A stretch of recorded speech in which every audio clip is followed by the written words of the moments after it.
Morning, Doc. Morning. I'm just testing because I'm presenting from the office this morning, and for the first time, I'm presenting with my laptop, not my iPad. So I'm just testing. Okay. Don't you want me to Am I give audible? co-host? Yes, you are. Don't you want me to give you co-host right so that you can just test if you're gonna be able to share your screen easily now before everyone joins? Morning, Councillor Makwe.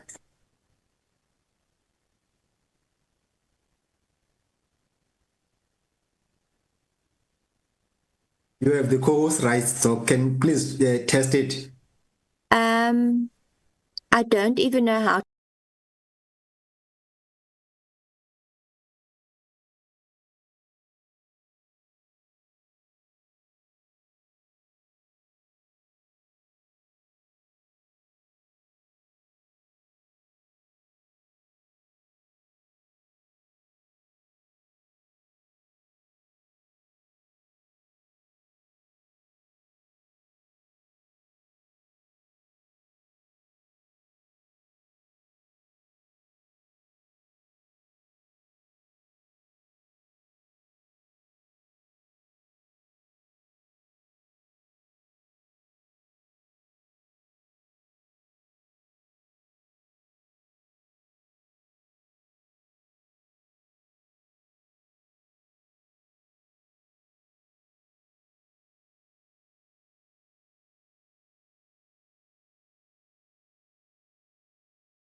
confidence and investment. Notable progress includes the ESCOM increased general capacity, reduced unplanned power cuts, and South Africa experienced 167 consecutive days without load shedding as of October, which is an applaud to ourselves. And Transnet's freight rail volumes increased, port volume stabilized, and a third-party access was introduced on the freight rail network. Reforms to improve water quality and availability, attract capital, and also to enhance financial and operating performance of water utilities. They are all underway. And by simplifying visa applications and implementing an ETA system, South Africa will also attract skills and growth in tourism. There are reforms introduced to improve municipal accountability and capacity to address spatial inequalities and drive digital transformation. To also review the review of the white paper on local government will establish a resilient system, and the metro trading systems reforms program will incentivize metros to restore essential service deliveries to our communities. The review of obstacles of affordable housing and public land release, and the Mzansi's exchange pilot launch to enable secure data sharing across government. There will be additional funding for infrastructure, including rehabilitation of 2 freight rail lines, wastewater treatment plant in Polokwane, and capitalizing a credit guarantee scheme. The amendments to Treasury Regulation 16 and guidelines for unsolicited bids and fiscal comments aim to streamline project approval and clarity roles. The BIFA chairperson has been reconfigured to increase bid windows, and sector specification toolkits will be developed to support public-private partnership. And our recommendations as SALGA chair is to expedite release of updated LGES data. State South Africa and the National Treasury should be held accountable for not prioritizing this crucial data. Councillor Maumakwe. Chair. I request that your presentation be flighted. I'm sorry, colleagues, I was not even aware myself. I'm just being made aware by Honorable Swart that you don't see your presentation on the screen. Okay, let me see if Lerato cannot be able to assist me. Pardon me there, Chair. Let's see. Mr. Madam, can you assist? Lerato, are you in there? Yes, I think now we can see the presentation. I can see it now.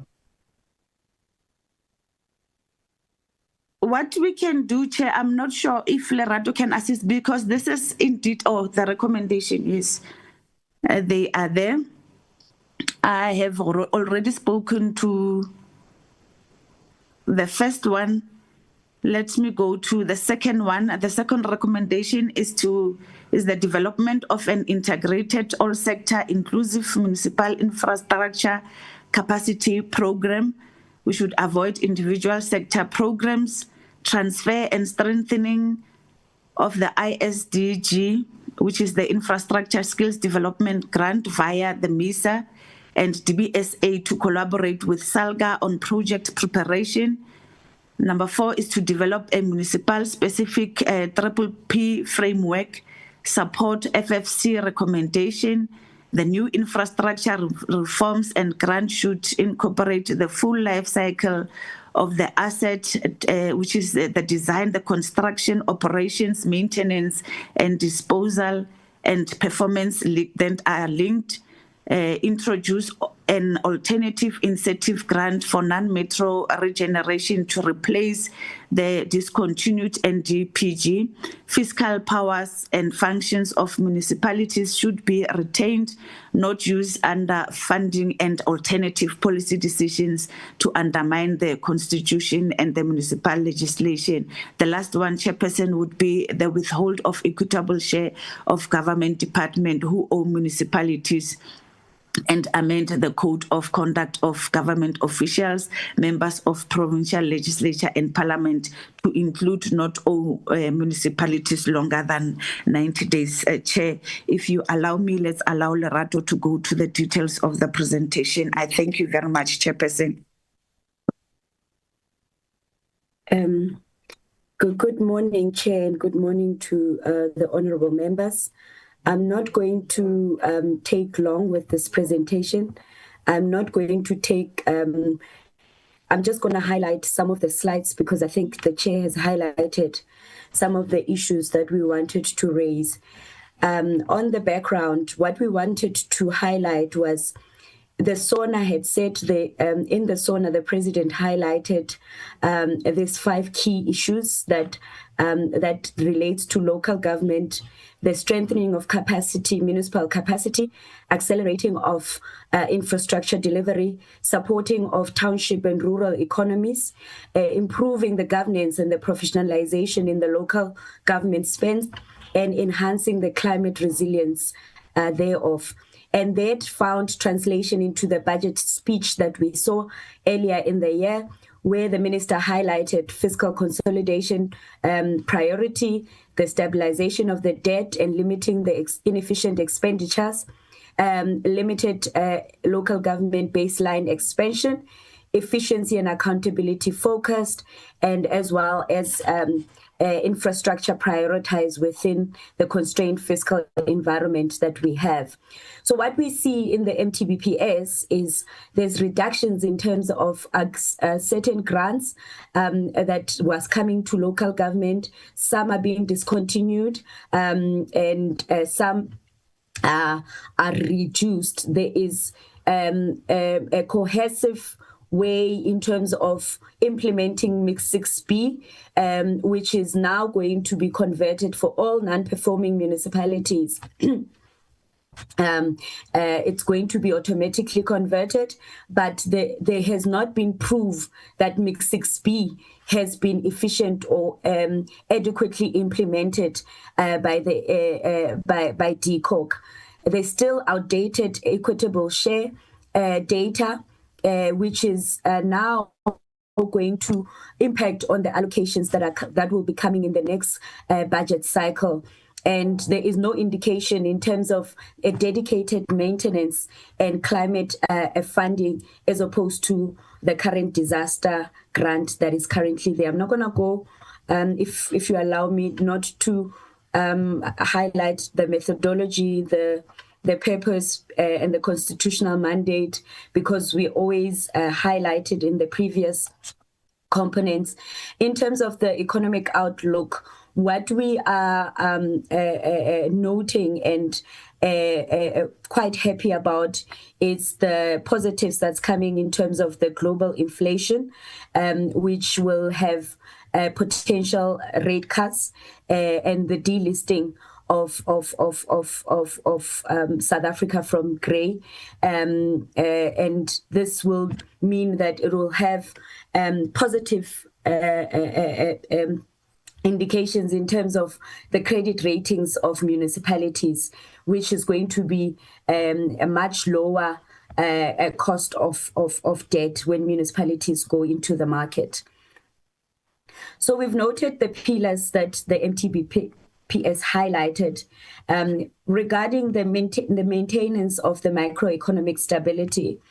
What we are saying, honorable members, is the national debt should be a national debt problem, not just the debt, the sovereign debt that a national treasury or the government wants to stabilize.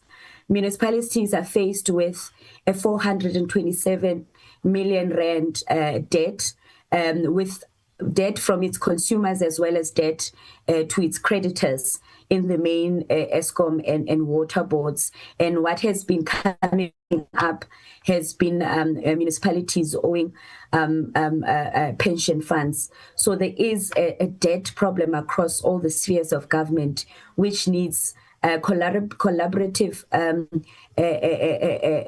interventions that we can work together in terms of stabilizing the entire debt of the country.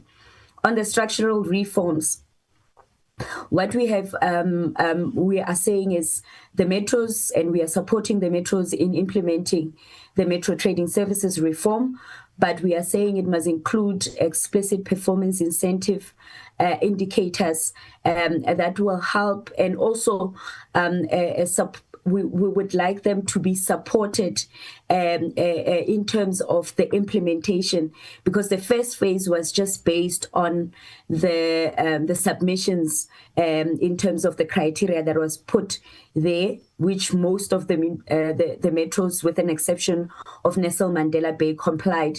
Hence, the appropriation bill has indicated a 2 billion rand that will be coming to metros. In terms of building the capable state, we're not supporting the discontinuation of the infrastructure skills development grant, because it's not aligning. As we know, honorable members, there is capacity challenges in municipalities, particularly in implementing infrastructure projects, preparing for infrastructure projects, as well as delivery of those projects. So it is counterproductive for National Treasury to discontinue this skills-based grant that's supposed to help municipalities in capacitating them so that they are able to spend on their grants, they are able to prepare projects that are eligible for other alternative financing mechanism. We are then proposing that the development of integrated, in which is highlighted in the recommendation, because what we have seen in the system, DWS has its own capacity program that is only focused to water and sanitation, and DEE. We have not really seen capacity. Oh yeah, there is capacity on the energy efficiency grant. So they have their own. DCOG has their own. And when it's so fragmented that we are unable to see the impact that is making in terms of the desired capacity that we need in the skills that that municipalities need in terms of these current grants that are there. On the investment, the growth, enhancing the growth of public infrastructure, there is a 33 billion rand in new infrastructure, but it is not clear how much is ring-fenced to come to local government, except the one for the Metro Trading Services, which was already budgeted for in the previous budget cycle. We still have that backlog that we had indicated in the previous presentations that we've made of 122 billion rand. And there is still the challenge of maintenance and allocation of the 8% of the value of the assets that municipalities have in terms of allocating it into their budget.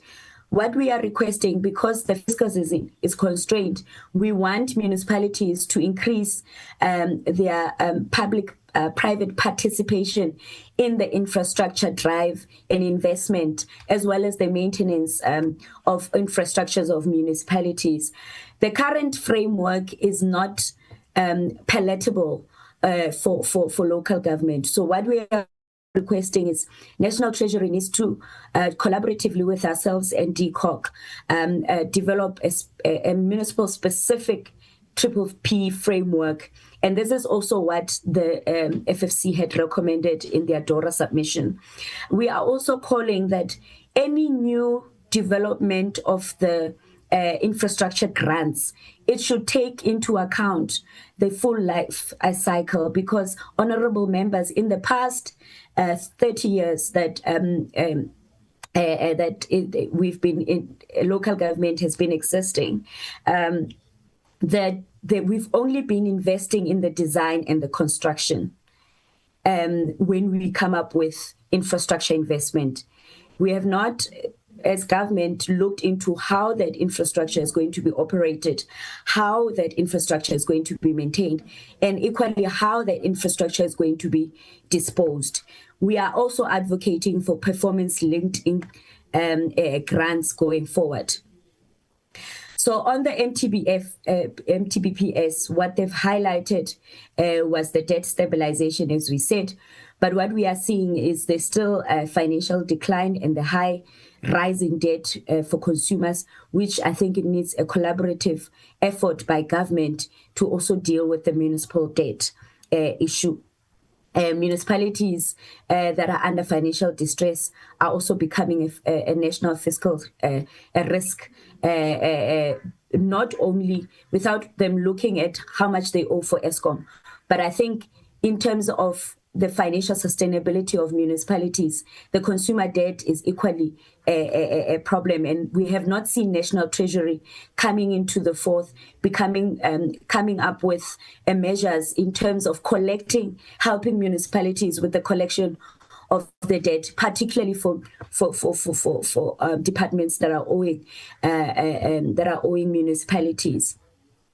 So on this diagram, we're just highlighting that as the debt grows, it is also impacting on the cost of living that is also growing. So it means that consumers are so strained that they are also not able to keep up with the high cost of living, as well as maintaining the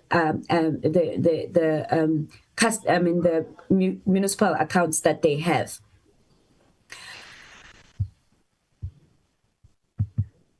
So we just wanted to highlight what is the current debtors age analysis for municipalities as at 31 March 2025.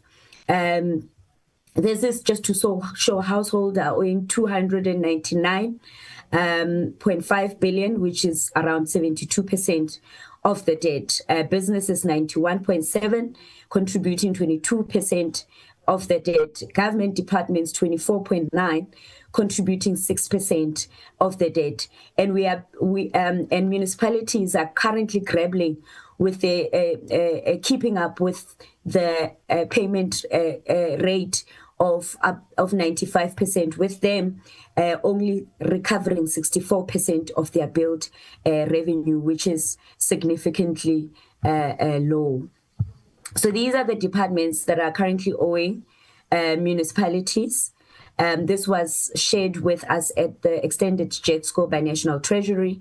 National Public Works is the highest owing department, and it's Provincial Public Works and Roads and Transport. So there is persistent non-payment by these departments. What they have raised that when we had engagements with them was they have sometimes are not allocated sufficient budgets, and also the financial statement lag between the financial year of municipalities and the financial years of the departments also contributes to their increasing debt.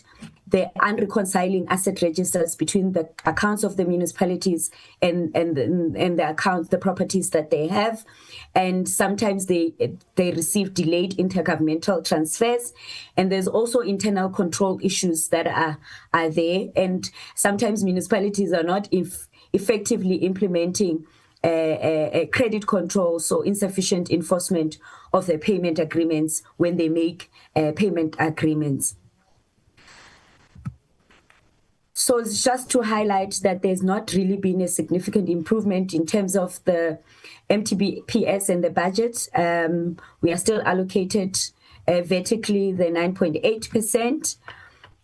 On the conditional grants, and I think the members have also raised this aspect on a number of with ourselves going forward.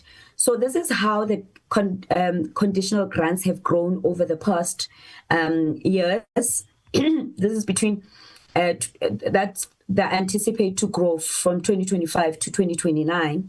It is ranging between 0% to 7%. And what we are seeing, our overall interpretation of it is this is below inflation, and does not align with government's agenda of accelerating infrastructure investment. We have seen that the indirect grants are also not performing as desired as is expected. And also, the indirect grants take the autonomy. So the indirect grants does not follow what is in the IDPs of municipalities. So it takes away what the communities had indicated should be the projects that needs to be prioritized. So our position there, I've already highlighted. I think I'm not going to go through that, but this is just to highlight and to demystify the performance in terms of the grants spending in municipalities, without necessarily saying individually there might be municipalities that are chronically underspending. MIG is one of the largest grants, infrastructure grants, that's coming to local government. This is what was shared with us by DCOC. For the last 3 years, on average of the last 3 years, this grant has performed at 93.55%. Yes, in the 2022-2023, there was a challenge there, but there has been improvements in the subsequent 2 years. But what we have seen, whenever there is an introduction of a new grant that National Treasury wants to introduce, they just take money from MIG to refinance a new grant that does not necessarily align with the principles and the framework of MIG. And that also does not benefit the majority of the municipalities who were benefiting from the MIG. We are requesting that based on this performance, MIG not be used to refinance any new grants. And we've also heard when we were in the budget forum that there is plans to finance the exit packages of councillors from MIG, which is counterproductive. The councillors who are leaving are not necessarily not coming to invest back into the capacity building and the infrastructure drive that we want. So MIG should be retained as it is to finance the infrastructure and the backlog, bridge the backlog that is there.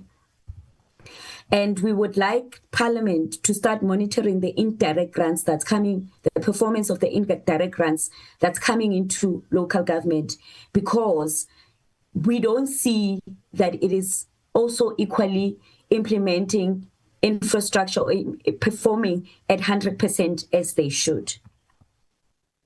So this is the IUDG, primarily provided to secondary cities. And this is one of the star performer of the grants, conditional grants, that is directed in infrastructure. For the past 3 years, the average performance is at 99.9%, with Steve Tshwete and George municipalities performing at 100% for all the financial years that they were allocated.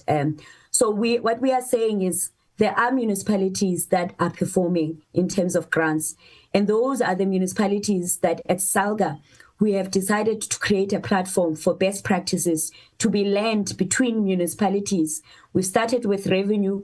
We will now escalate it to infrastructure so that municipalities can know how to prepare, how to deal with the SCM challenges that they've raised, how to share the best practices in terms of the implementation and accelerating the spending that is required in terms of these grants. These are the capacity building grants, conditional grants that come into the system. This is what we want Parliament to start monitoring in terms of its impact and in terms of its implications. Which municipalities is benefiting and what is the impact? Because we are continuously saying, especially municipalities that are unable to prepare project, but there's 385 million that's coming into the system, managed by National Treasury, but there is no improvement in terms of the capacity that is coming there.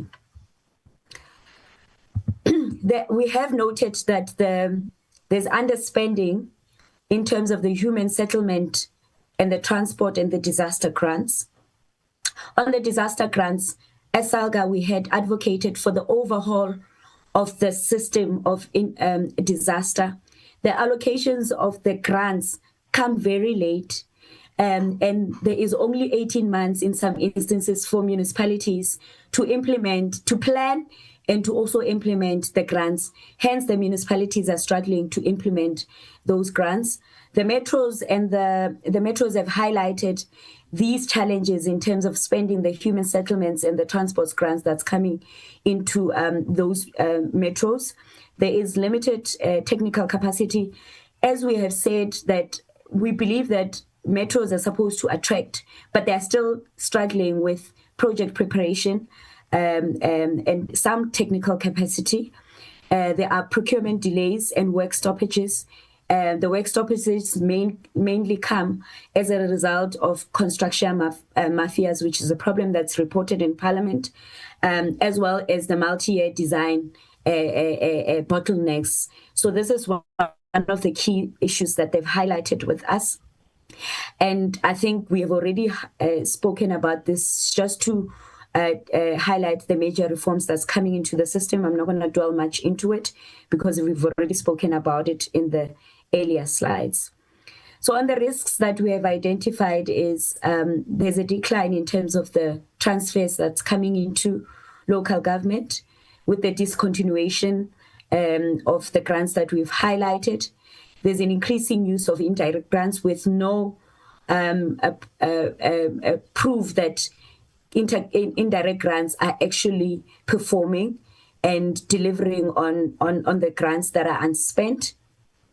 There are fragmented reforms without systematic alignment.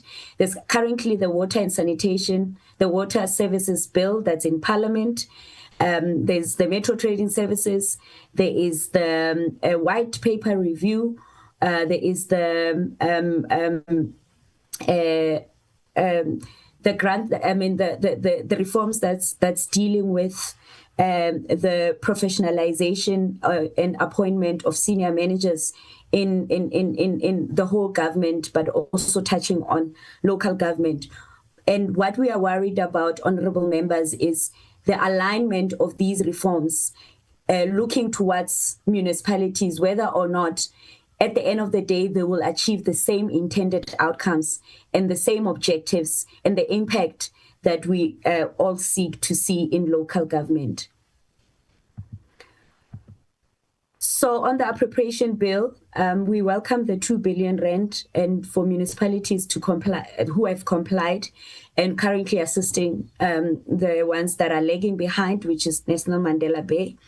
We had an engagement with the metros, both the mayors of the metros as well as the technical staff within the metros. This is what they've highlighted in terms of challenges that they foresee in implementing the second phase of the reform.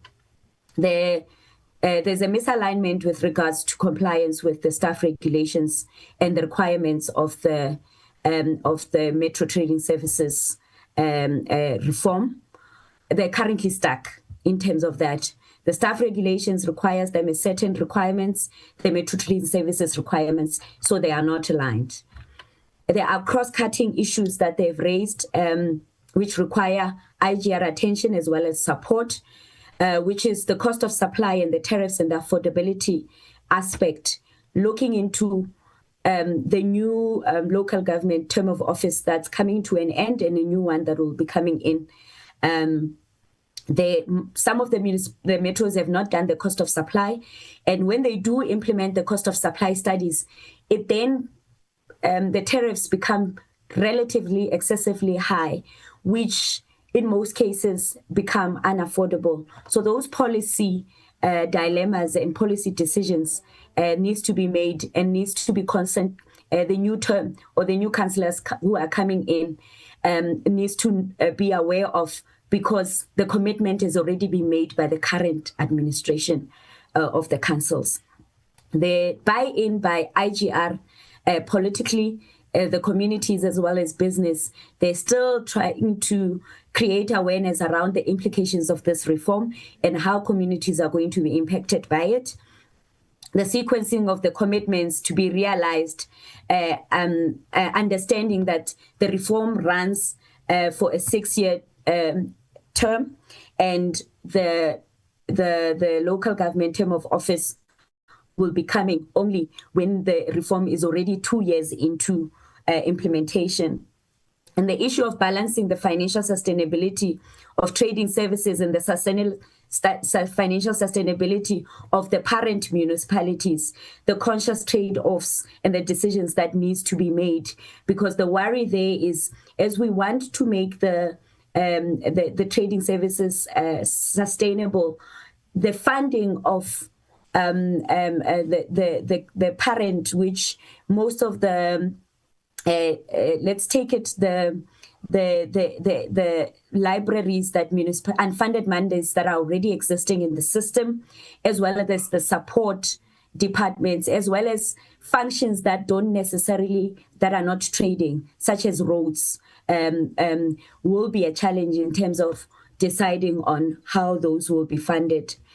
So those are the challenges that they've highlighted on the issues. So I'm not going to go much into this. Is the support that we've provided to municipalities and some of the dedicated, this is like hand-holding support that we provide and provided to municipalities. These are the municipalities where the support was rolled out, but not limited. Some municipalities we have provided general support. Some municipalities we have provided on a lobbying and an advocacy perspective, so that all our members are catered and are supported adequately by SALGA. I'm not going to go into the recommendations because Chair has already highlighted on that. Thank you very much.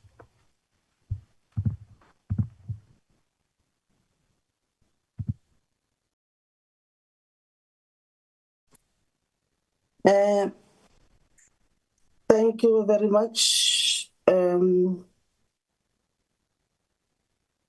you very much, SALGA.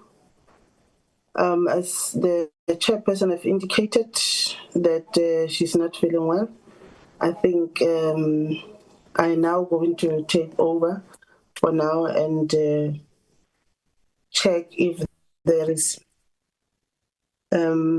any presentation from SALGA.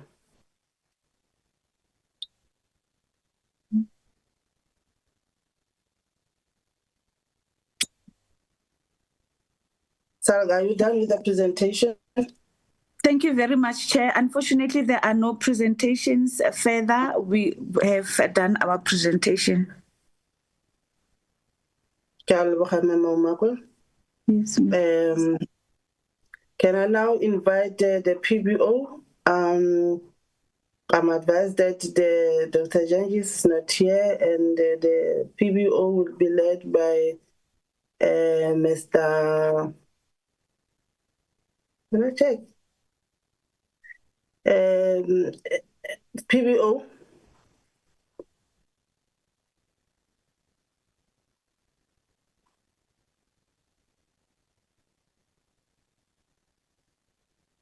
Yes, I'm told that it will be led by Mr. Mohammed Siraj. Am I correct?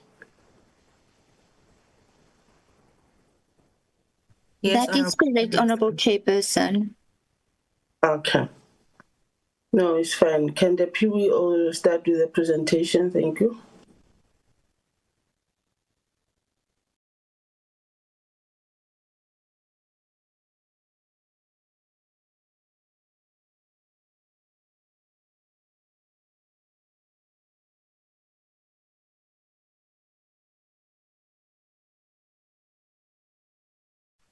Is there a reason why we're not hearing anything? I apologize, Honorable Chair and members.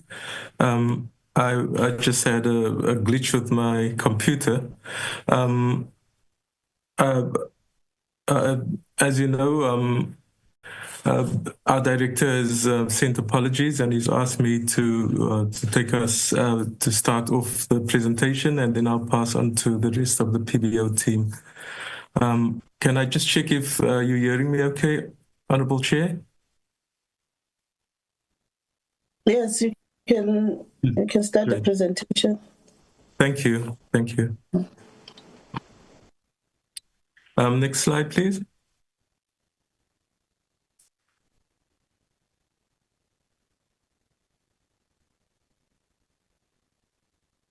Next slide. Thank you. This is the outline of our presentation. We've all seen the presentation, so I won't go through each of the points. Next slide, please. The presentation provides an update on the situation analysis of the socioeconomic and service delivery situation in the country and shows the link to the sphere of government responsible for responding to the needs of the citizens' budget. We try and show that South Africa has multidimensional poverty and that there are lots of backlogs, and we try then to provide that as a context for, especially when we see within the budgets and MTBPS the nominal changes, and later members will see that we also provide in real terms and real per capita terms the changes in the implications of the medium-term budget policy statement. The 2025 amendments affect the Division of Revenue Act, which will be affected through the Division of Revenue amendments. And we also look at the adjustments budgets. Next slide, please.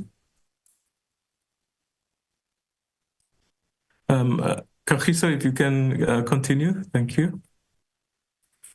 Thank you, Professor Mohammed. Good morning, honourable members and colleagues. I will be presenting the socioeconomic context.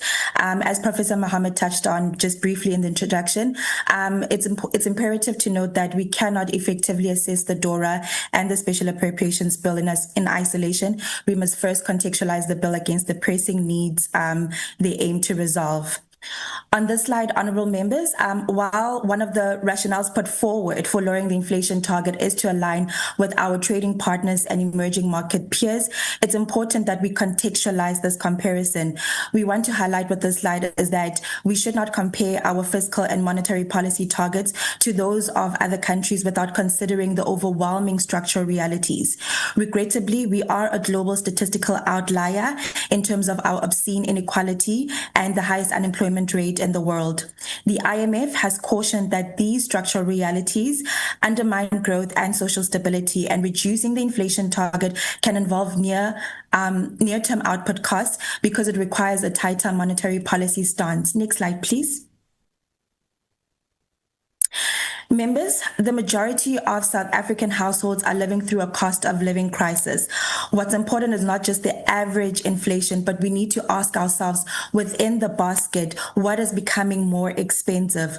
This graph shows that since 2008, the steepest cumulative price increases have been on essential items such as electricity, water, food, and transport, which low-income households cannot easily substitute away from. Equally important is looking at the drivers of these specific increases. A portion is driven by administrative prices, which are set by government agencies or regulators. These prices, together with supply side shocks and price stickiness at retail level, contribute to the CPI deviating from the inflation target. So the gist of what we're trying to say, of what we're raising with the slide, is that the appropriateness of using inflation targeting to address the structural issues does warrant further interrogation. Next slide, please. Members, against this backdrop, the role of social protection becomes even more important. The slide shows that as of 2024, just over 2/3 of children were living below the upper bound poverty line, which is an increase from over half of children in 2019. By 2023, nearly 1 in 5 households experienced moderate to severe food security. When we consider how households use support when they do receive it, the Department of Social Development's own assessment shows that just over 93% of surveyed SRD recipients use the grants mainly for food. Therefore, we do welcome the extension of the SRD grant to March 2027. At the same time, we echo the concerns around budget ceilings and administrative challenges for beneficiaries, which means that many people identified as living in food poverty still cannot access the grant, which is deeply concerning in a country where our expanded unemployment rate is 42.4%. Next slide, please. Members, just to note that the SAPS Q1 2025-2026 official crime statistics will only be released today, hopefully, after months of delay. And so to provide some context on the updates on policing, we relied on Vote 28 document from the National Treasury. Overall, in terms of policing, the picture is still concerning as the targets to reduce murders, contact crime against women, children have either been missed or failed. In the vote, the National Treasury does link some of the missed targets to the attrition of experienced staff, which has increased workloads. So for us, this confirms that the reduction of police posts since 2012 has severely constrained capacity. It's important to note that the data on the table only reflects Q1 performance, so the status could improve by the end of Q4. But one does need to probe is if some of the targets have been set too low to ensure success by the end of Q4. Furthermore, what's not on the slide which is important to note is that the president has declared GBVF as a national crisis, which means that policing priorities may need to reflect this declaration in future. Next slide, please. In terms of higher education, Vote 17 shows that the National Treasury budgeted for about 426,000 university students to receive NAFSA's support in this financial year. But by mid-year, the number of eligible students had increased to over 566,000. So that's more than 114,000 above what was originally budgeted. According to NAFSA's representative, this has created a funding shortfall of nearly 14 billion rand. And they note that the increase in eligible students is partly driven by the cost of living crisis, which has expanded eligibility. And this is also, members, in the context where NAFSA's already carries more than 40 billion rand in outstanding student loans. So our concern is essentially for the sustainability of student funding going into budget 2026 and the rising demand for funding in the context of high poverty and youth unemployment. Next slide, please. Turning to provinces, we reiterate that the pursuit of a primary budget surplus must be balanced with our developmental priorities, such as widening access to education. In basic education, if we look at the graph, the dark green line shows that the number of public schools has been declining over the past decade. On the same graph, the bright green line shows that the number of independent schools has been rising. And for the graph on the right-hand side, the orange line shows that the number of learners in public schools has been increasing over the same period. So we have more learners going into fewer public schools. This combination inevitably leads to overcrowded classrooms and pressure on infrastructure and resources in the remaining public schools. The Department of Basic Education members has built new and replacement schools over this period, but this is less than half of the public schools that have been lost. As a result, many parents are effectively left with the choice between sending their children to overcrowded and under-resourced public schools or sacrificing essentials to pay for independent school fees. Next slide, please. Members, this slide shows that as of February of this year, there were over 31,000 vacant educator posts, and more than half of these are teacher vacancies. This directly affects class sizes, the quality of teaching, and the administrative workload on the remaining teachers. We provide this context so that when you consider the provincial equitable share and the education grant, a key question to ask is whether enough room or if there's any room provided in the budgets to fill this critical post. Next slide, please. Members, this slide shows the challenges facing our public schools when it comes to infrastructure. On average, about 2/3 of public schools have no labs, and almost half of schools have no libraries, despite the norms and standards set more than a decade ago requiring these facilities. So for some provinces are in a better position than others, but the overall picture is that many learners still don't have access to basic learning resources like libraries and labs. Next slide, please. Members, the health sector faces similar structural pressure in terms of the large number of vacant posts. The key takeaway from the slide is that while resolving legacy challenges remains a priority, it's critical that these vacancies, including key management and support posts, are filled so that irregularities,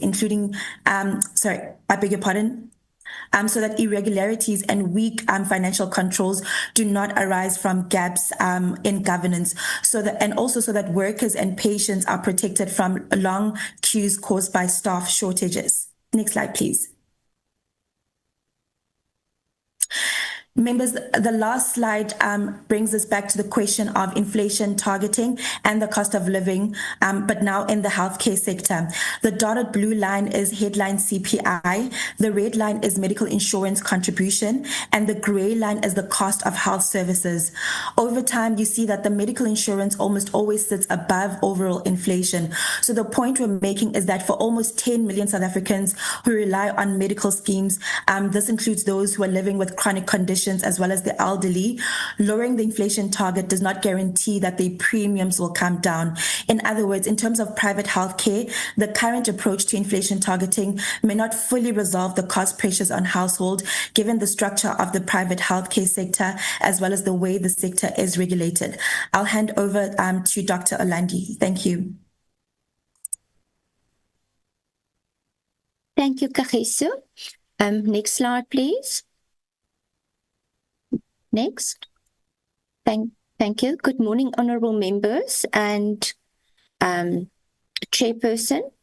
Members, the revised Division of Revenue Framework provides for provisional allocations that has not been appropriated of 1.8 billion. This amount remains available for early retirement costs in 2025-26. The contingency reserve has now increased by 13.5 billion for infrastructure projects, the rebuilding of sections of the Parliament complex, 2026 local elections, and Centex dual illumination costs. These funds will be allocated to relevant departments later in the financial year, so we can expect additional appropriations bills before the tabling of the budget. Next slide. Members, the adjustments to the Division of Revenue Framework also influence the proportions allocated to the three spheres of government. You can see in terms of the 2025 budget, the national sphere received 49.2%. Now with the revised, it's 48.8%. Provinces were supposed to get 41.3%. Now it increased to 41.6%. And on a local government level, initially it was 9.5%, but now it's 9.6%. Next slide, please. The provincial equitable share for the current year increases by 14.2 billion from 633 billion to 647 billion, of which 3 billion and 6.7 billion is mainly for education and health for compensation of employees. 4.64 billion is to accommodate population changes that affected provinces. Next slide. So in terms of the in-year adjustments to conditional grants, it includes an additional 644 million for the reconstruction and rehabilitation of provincial infrastructure damaged by flooding in the Eastern Cape at KwaZulu-Natal, which is allocated to education infrastructure, health facility revitalization grant, the provincial roads maintenance grant. Local government allocations include 496 million for the Municipal Disaster Recovery Grant and allocation for reforms of the Metro Trading Services component of the Urban Development Finance Grant. approved rollovers in the public transport. It also includes the rollovers for the public transport network grant for eThekwini Metropolitan Municipality. Next slide.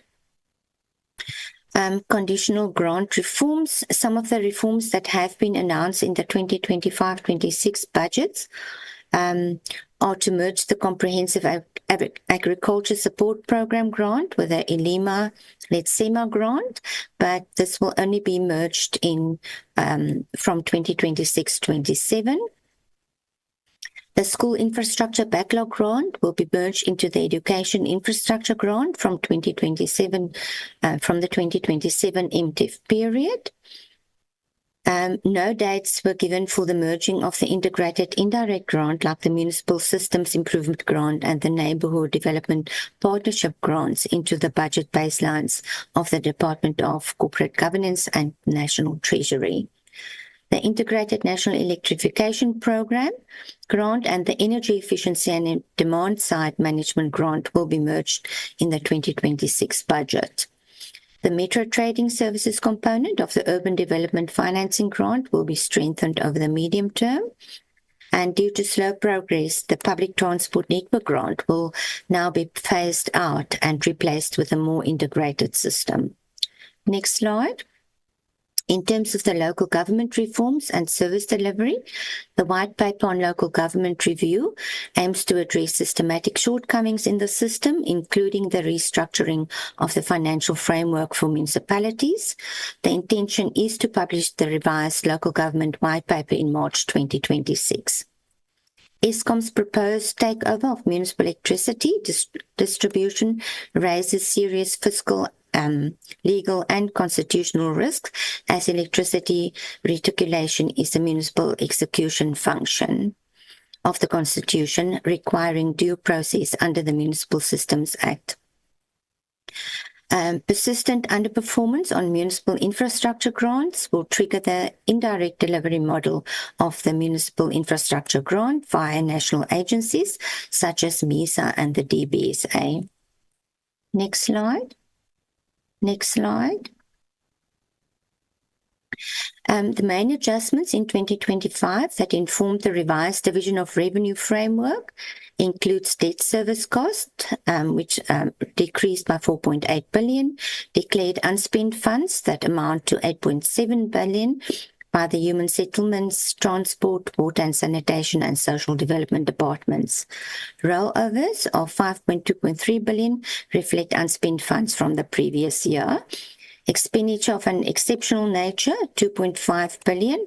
This is a new category allowing urgent spending under Section 6 of the Appropriations Bill. Provincial equitable shares increased by 14.4, the contingency reserve by 13.5.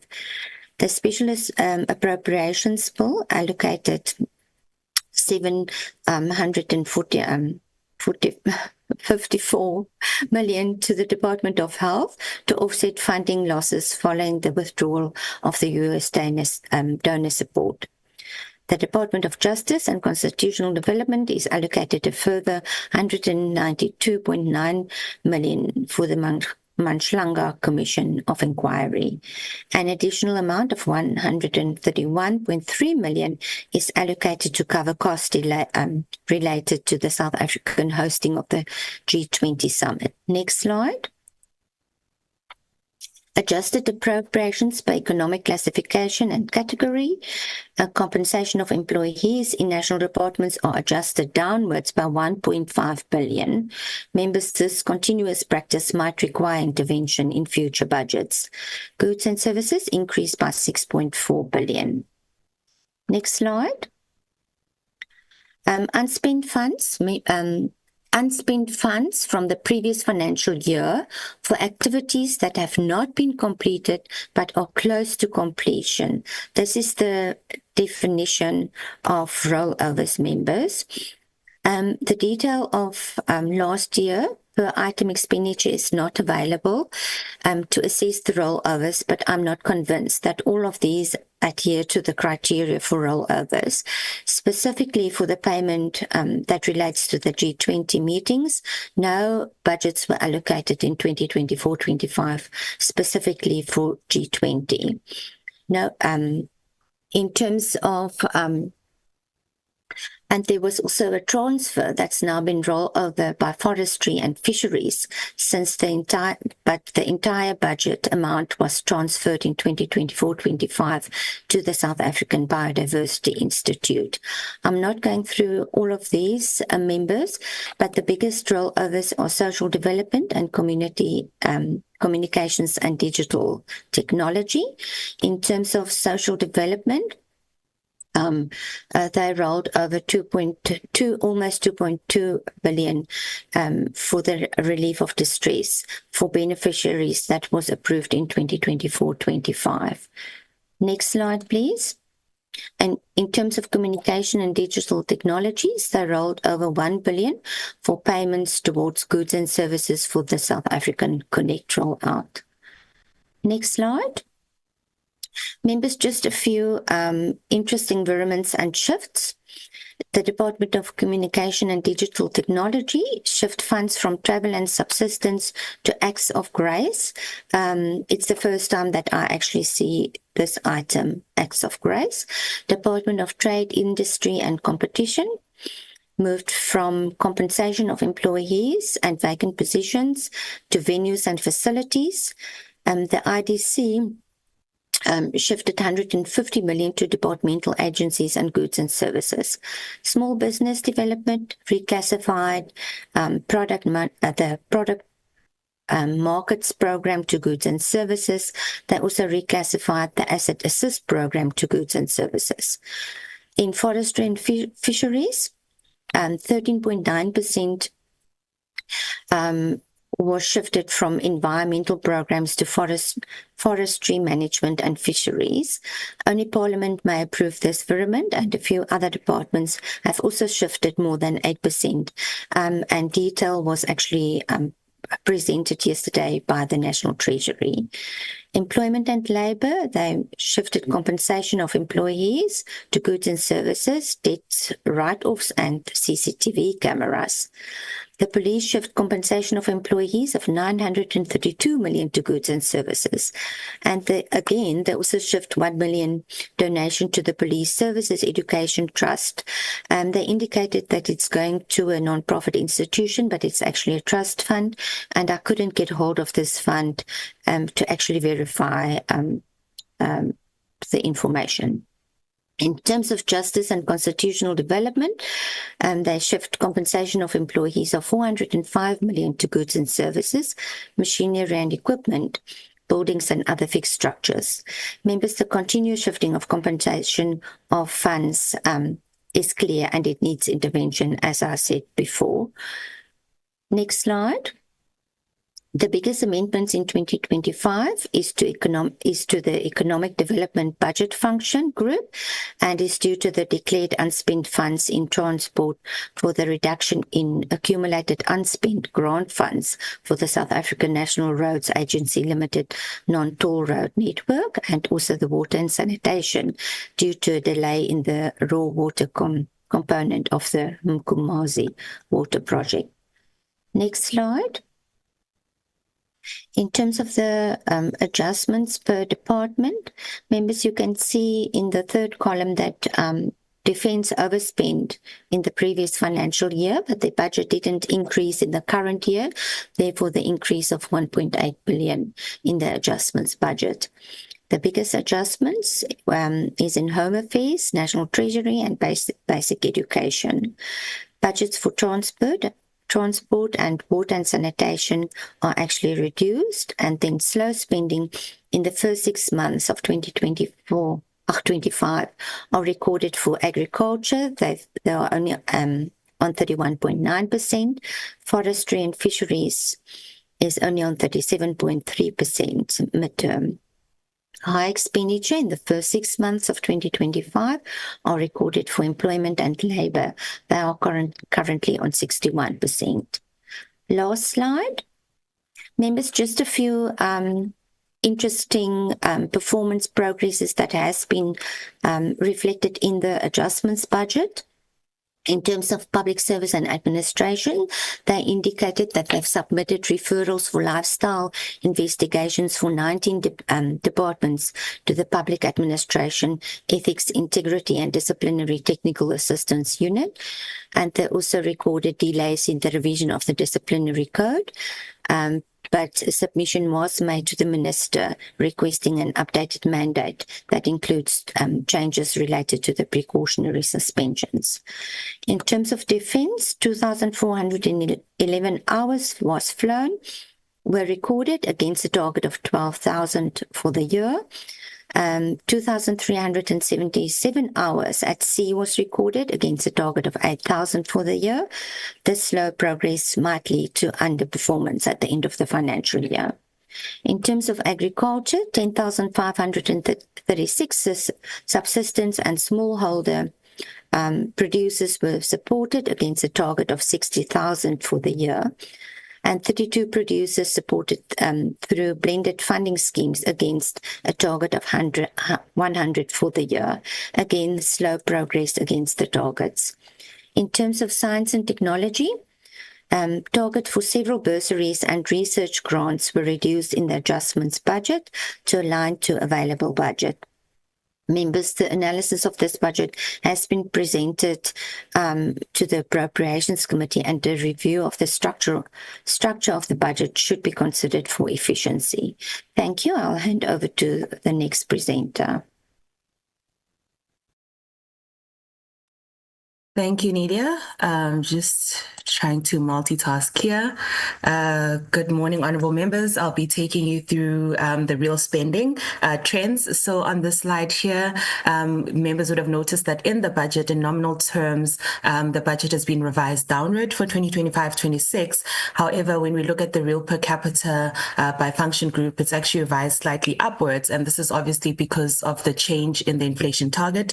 As members will know, that the inflation was expected to be 3.7% in the February budget, but this has been revised downward to 3.3%.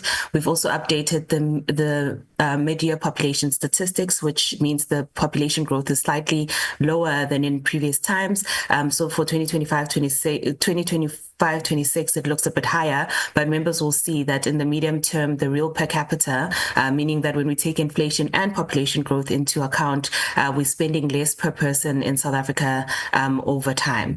So there aren't increasing or rather increasing investments in expenditure per person. Also highlighting that even though the headline inflation is expected to be 3.3%, that there are sectoral differences. And as Kagiso already mentioned earlier, that, for example, in healthcare, the inflation rate is actually higher. So even though what is expected to increase the budget by is about 3.4% or so forth, it's still lower than, or rather, the sector will be eroded by inflation and sectoral inflation.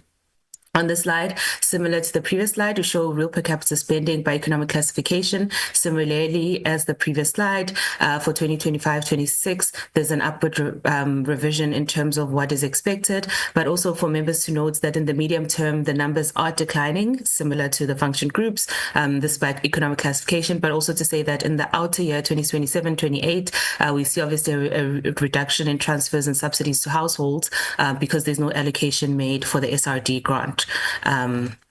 In terms of the division of revenue between the three spheres of government, the main takeaway is to say that, there's been downward revisions because of the new inflation expectation. So in the May budget, rather, not February, but in the May budget, for national departments, the increase was 3%. This has been kept the same in the MTBPS. However, there's a downward revision in terms of the allocations for provinces. In the May budget, it was 4.5% growth rate over the medium term. However, now it is only 4.1%. And similarly with local government, the increase was initially expected to be 4.4%, but now because obviously of the lower inflation expectation and target, the growth rate is only 3.75. And this is really to say to members that there are real implications in terms of this new inflation targeting. It means that the allocations are lower than what were initially expected in the medium term in previous budgets, but also to say that there'll be immediate implications for national, provincial, and local governments in terms of what they had anticipated to get initially and what they'll be getting over the medium term. In terms of health, we do see slight increases in terms of real per capita expenditure. But however, as the members would have seen when the minister came to present in Parliament recently, where the Minister of Health stated that the budget is still below pre-pandemic spending levels in real terms. And they state in their document that there has been severe austerity over the decade, which has undermined public health. So this remains a key concern. The minister also further stated that without paying off accruals, provinces like the Eastern Cape, Gauteng, and KwaZulu-Natal will never stabilize. The provincial departments will never stabilize. So this is to say to members, this is an important consideration for allocations at provincial level, is to say that how do we, ensure that these provinces are able to pay off their accruals, and how do we stabilize their finances in the short term or medium term rather, or short term. But basically, this is being a very important point to say that we are not investing enough in healthcare. And having come from COVID-19, we all know the importance of investing in healthcare. In terms of spending on education, we see a slight increase between 2026-27, but also note to members that you'll see there in 2024-25 that actually the real per capita spending declined significantly from the previous year. So even though we're seeing somewhat increases, but we must always take into account that particular year where the expenditure was particularly low. And of course, we all know now that grade R is necessary, and Kagiso has already spoken about the state or the number of schools and declining schools and populations or growth in schools, rather, or in the healthcare sector, in the education sector, sorry. But to also say that the DBE released a report last year on the review in progress of basic education, and they basically look at it over the last 20 years. And one of the things that they highlight in this report is that funds directly going to schools are declining. And this is, of course, a return. And they also highlight how, in real terms, spending per learner has declined. And this is from the department. But also the other thing that the report states is that expenditure is relatively equitably distributed in terms of across provinces and so forth. However, they also note that there is a concern around the formula distributing funding intra-province. So they're saying that it's equitable broadly, but we need to think differently about intra-province allocations to different schools. So we need to improve equity within provinces is one of the key issues that has been raised by the DBE. In terms of social protection, as members already know, of course, the SRD has been extended for another year. We continue to state as the PBO that there needs to be decisive action taken around the future of the SRD to remove the uncertainty that beneficiaries are facing every year, and also in terms of the uncertainty of the fiscus itself, right? So every year we don't know if it's going to be extended or not. But in real terms, the SRD has declined in value, of course, because it's been eroded by inflation. So as members can see on the graph there, that the value of it is only 287 Rand now. So even though we call it the 350, the 370, but the actual value has declined to 287. Also for members to note that the allocations that are being made to social grants are lower in the MTBPS than what was projected in the budget. So in the May budget, the growth in social grants was 4.9% in the medium term. However, now the budget basically says that the social grants are only going to increase by 3.4%. Kagiso has already mentioned the levels of poverty in South Africa. So this remains a concern for us about who is being excluded. National Treasury recently said that they're trying to deal with inclusion problem, but we think that is actually an exclusion problem that is happening, and we're worried about the number of people who won't be able to access the grants. You can see with the child support grant that the uptake is actually lower than expected for infants, even though poverty rates are rising, and this is because there are high exclusion areas and there are, of course, obstacles to access. For example, we know that Home Affairs is unable or wasn't able to pay for overtime, which means that people have to spend longer waiting to get birth certificates, longer waiting to get the documents that are necessary to actually apply for the grants. So those are kind of the obstacles to access that we're seeing. So we are concerned about higher exclusion rates. And I'll now hand over to my next colleague. Oh, thank you. Thank you very much for the opportunity. I'm gonna take honorable members through expenditure in year monitoring. As the people, we just thought to provide a comprehensive picture to the members so that what is happening generally. Next slide, please. With regard to national expenditure, overall expenditure is just slightly lower than it was last year. It's at 49.6%.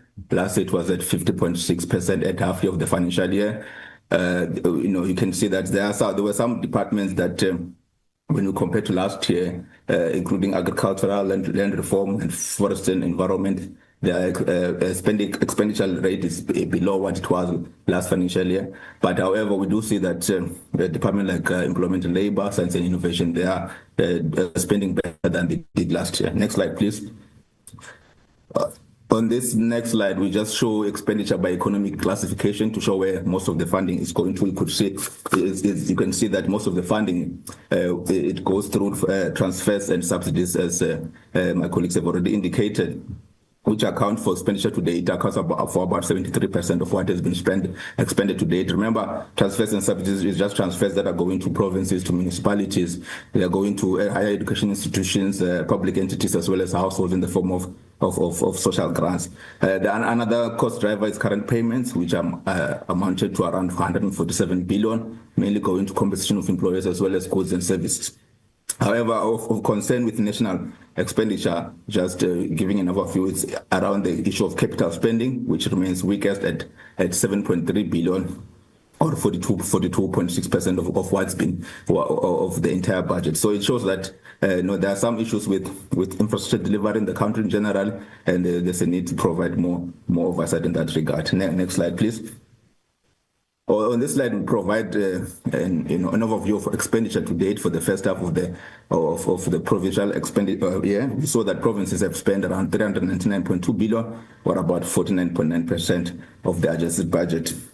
At the end of September, Gauteng, KwaZulu-Natal, and the Eastern Cape together account for more than half of the provincial budget. However, provinces such as Limpopo, Western Cape, and Mpumalanga, for now, they are a bit lower. They are lower than 49%, but hopefully with enough intervention, they'll be able to, by the end of the financial, we'll see a different picture. Again, with provincial expenditure, we see an issue that overall capital spending is again a concern to date. Only 43.3%, or about 18.9 billion of 43 billion has been spent. So there are issues around infrastructure delivery or capital spending throughout the country.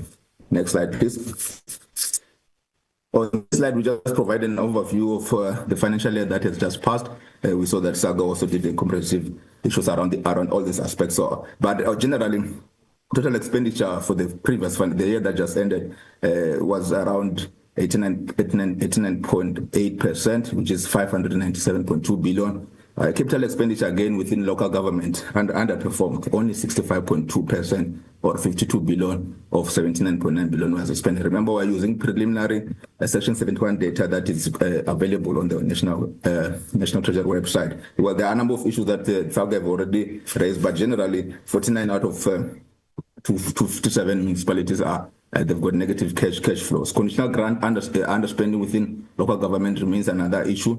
According to those numbers, only 66.1% has been expended, resulting overall municipal underspending overall of 86.5 billion. So the local government sphere is advocating for more resources, but the resources that they do have, or what is allocated to them, you can see that there are patterns of an inability to spend, like the SAGA team has already expanded. So generally, it is quite important that if our country need to address all these issues that my colleagues have already raised about inequalities and poverty and all those, it's imperative to invest wisely to ensure that local government, as the one that is closest to the community, is the one that is better capacitated, because we are seeing programs like capacity metros and all those, but we know that most issues or most problems are usually at the local spheres of government or local municipalities that don't necessarily have the necessary capacity.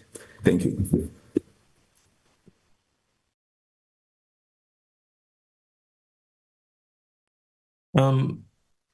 Thank you, Chair, and members and colleagues of PBO for presenting so far. I will take you through the conclusion now. Current expenditure on program level for national departments is not available to determine excess expenditure that are defrayed by payments or shifts. I think this is an important issue for the committee to be aware of. This regulation makes it easy for departments to continually shift funds from compensation of employees to goods and services. The division of revenue makes 2.95 trillion available to provinces and municipalities over the medium term. Significant reforms are underway to improve provincial and municipal performance. Provinces need to improve the management of personnel costs, raise infrastructure investment, and arrest the trend of rising accruals in the health and education sectors, challenges with persistent irregular expenditure, rising debt accruals, and declining revenue generation. Additional provision for disaster risk financing reforms aim to enhance resilience. Conditional grant reforms focus on streamlining, enhancing flexibility, and aligning resources with service delivery priorities. The Special Appropriation Bill remains as pre-MTBPS to allocate 754.5 million to the Vote of Health for the 2025-26 financial year. It's still unclear from the bill whether there will be allocations made to NGOs that have been impacted by the funding cuts. There remain concerns around the longer-term reductions in donor funding for global health, and therefore this raises concerns about domestic resilience for funding public health care. Next slide, please. National and provincial spending at MADIA in 2025-26 is broadly on track, but both spheres continue to show weak capital performance, pointing to delays in infrastructure planning, procurement, and implementation. Local government preliminary unaudited 2024-25 outcomes highlight ongoing financial and service delivery pressures, with capital spending still under strain and many municipalities struggling to convert allocations into service delivery, improving assets. Major local government reforms are underway, and Parliament should closely monitor the results of these reviews to ensure that the reforms effectively address structural weaknesses in governance, delivery capability, and municipal finances. South Africa should not compare its fiscal and monetary policy targets to other countries without considering structural realities like obscene inequality and an expanded unemployment rate of 42.4%, which make the country a global statistical outlier. The appropriateness of using inflation targeting warrants further interrogation, particularly as the administered price increases and retail price stickiness are some of the key drivers of headline inflation. While resolving legacy challenges remains a priority, it's important that vacancies in critical programs are addressed, as basic education reported over 17,000 teacher vacancies as of February 2025, while healthcare had over 2,100 vacant posts for medical doctors. Thank you, honourable members. That's our presentation.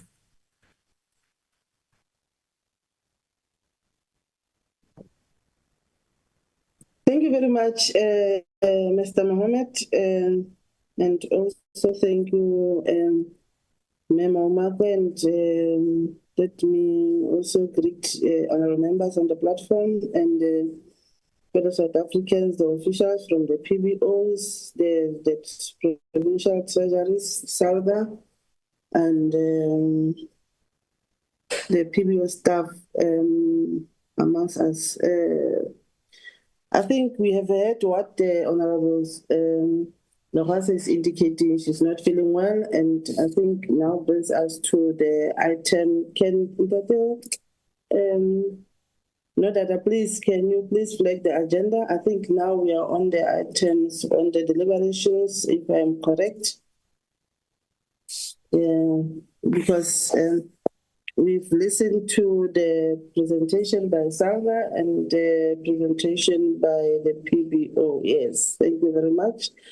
On the two bills, I've seen the hands. There's Honorable Bress, Honorable Suisa, Honorable Ryder, Honorable Majola. These are the four hands that I see on the virtual platform. Can we start with Honorable Bress? Honorable Swart, here you come. Thank you, Honourable Chairperson. I'm going to keep my video off for practical purposes. Yes, thank you to the presenters for the presentations. I'm going to have a few questions and inputs regarding SALGA's presentation. Now, the first of all, I've noted that SALGA proposes to be a co-equal partner in the National Fiscal Compact, not only to be a subordinate implementer. Now, that is a proposed amendment to our constitution. I don't think this is the correct platform for SALGA to drive that issue, but I do have serious legal concerns regarding the proposal to change the constitution in that regard. My concern today is more regarding the consolidation and the review of grants.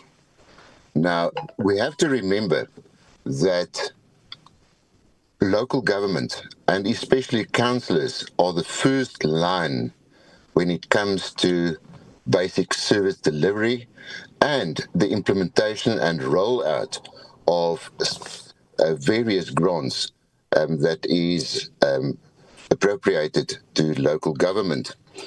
Now, in this regard, SALGA has a very important role to play to monitor and roll out grants in the local government sphere.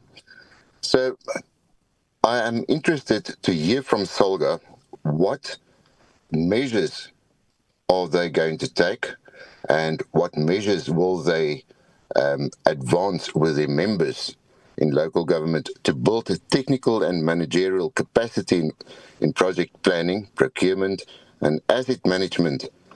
And how do they propose that the infrastructure reporting model be reviewed in order to align expenditure with outcomes and promote value for money through regular program reviews? One of the problems that we've identified with the rollout of grants on grassroots level is the implementation thereof, and especially when progress is monitored, it is not reported effectively.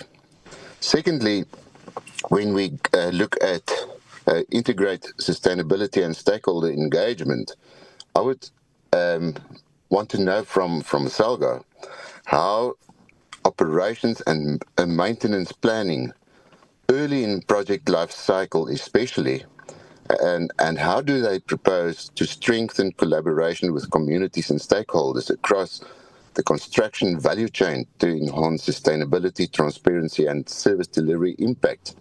And the reason why I'm asking this is SALGA and its members receive money from the Appropriations Bill, but what we are seeing on grassroots level is that there is not proper oversight over how these funds are spent, and especially in local government, it is a problem. And why I say it is a problem, because the majority of municipalities in South Africa are failing, and this cannot continue. So I would hear SALGA's input on my questions. Thank you, Madam Chair. Thank you, Honorable Swisa. No, thank you, Chair. Greetings to everyone, Chairperson. I hope my network doesn't fail me, Chair. Chair, I've got comments and questions that I need to put forward, especially towards SALGA. I see that SALGA welcomes the funding towards metros, but there is a concern that municipalities in rural areas are still affected by the unchanged equation pertaining the equitable share. There is no comment pertaining to the township and rural economic development. How would this have been affected into the DORA? Another concern, Chair, that I need to highlight is that during our provincial week in the Northern Cape, the municipality of Garia Wachta said they highlighted that despite them getting money from INEP, it limits them finishing the work towards, because they've got a project of infrastructure towards upgrading the current transformers in the municipality.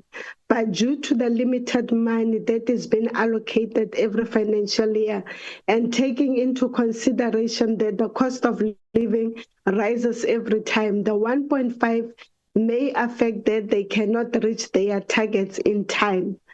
And that's a concern, Chair, that Those are some of the things, because of Salga has spoken about the grants that have been given. And Karia Wahland is one of the municipalities, especially when it comes to infrastructure, they always utilize their money. But for some reason, the money is always being cut, or the money doesn't meet the targets that they are intending to make sure that the households. What intervention has Salga made being aware of this? Honorable Sivisa, please, apologies. Jonathan, who's Jonathan? Please, can you mute? Jonathan, you. Our apologies, Honorable Sivisa. Okay, thanks, Chair.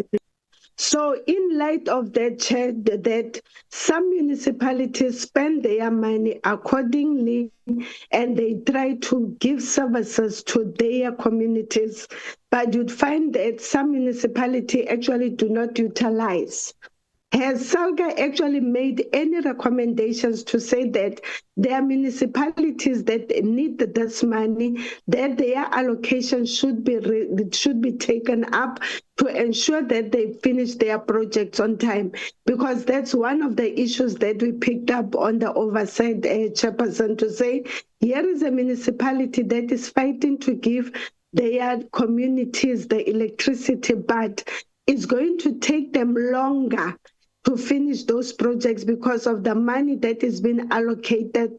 At some point it goes down, or at some point is affected by the cost of living, as we are seeing now, Chairperson. So has Salga, my question actually is, has Salga tried to make intervention to actually assist those municipalities, especially in rural areas, that are actually spending their grants, to make sure that they actually get more money being taken from municipalities that do not utilize their grants? Thank you, Chair.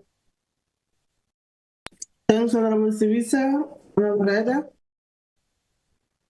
Thank you very much, Chairperson. Good morning, ladies and gentlemen. As usual, appreciation to the presenters as well as to the people that spent many hours preparing these presentations for us. There's some good information today, and I really want to just emphasize that I've got quite a lot out of today's meeting, so I appreciate the inputs.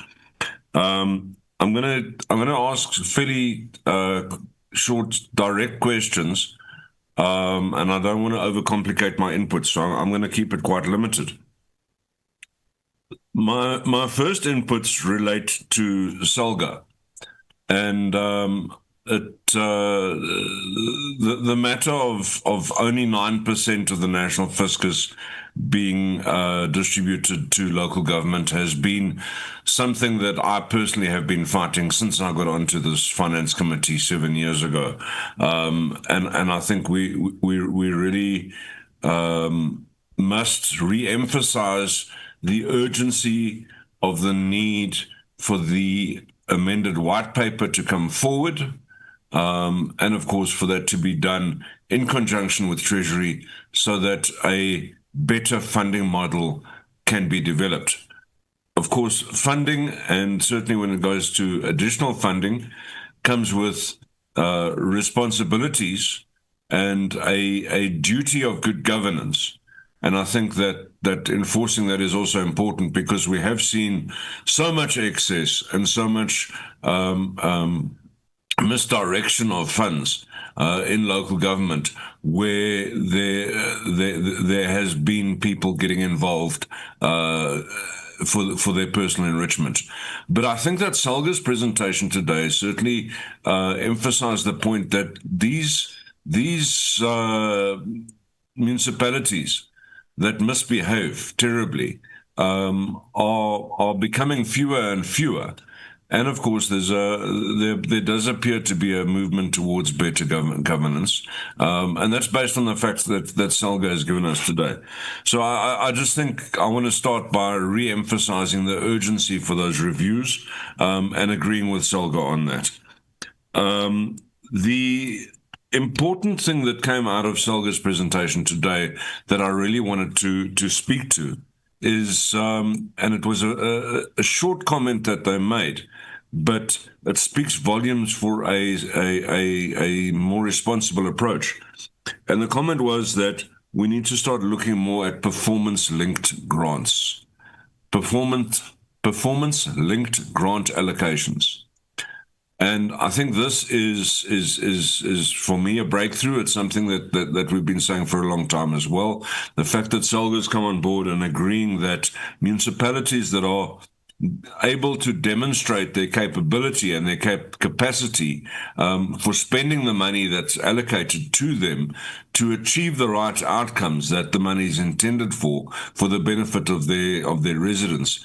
Those municipalities absolutely have to be rewarded, and we need to allocate more money to them so that they can continue with their good work.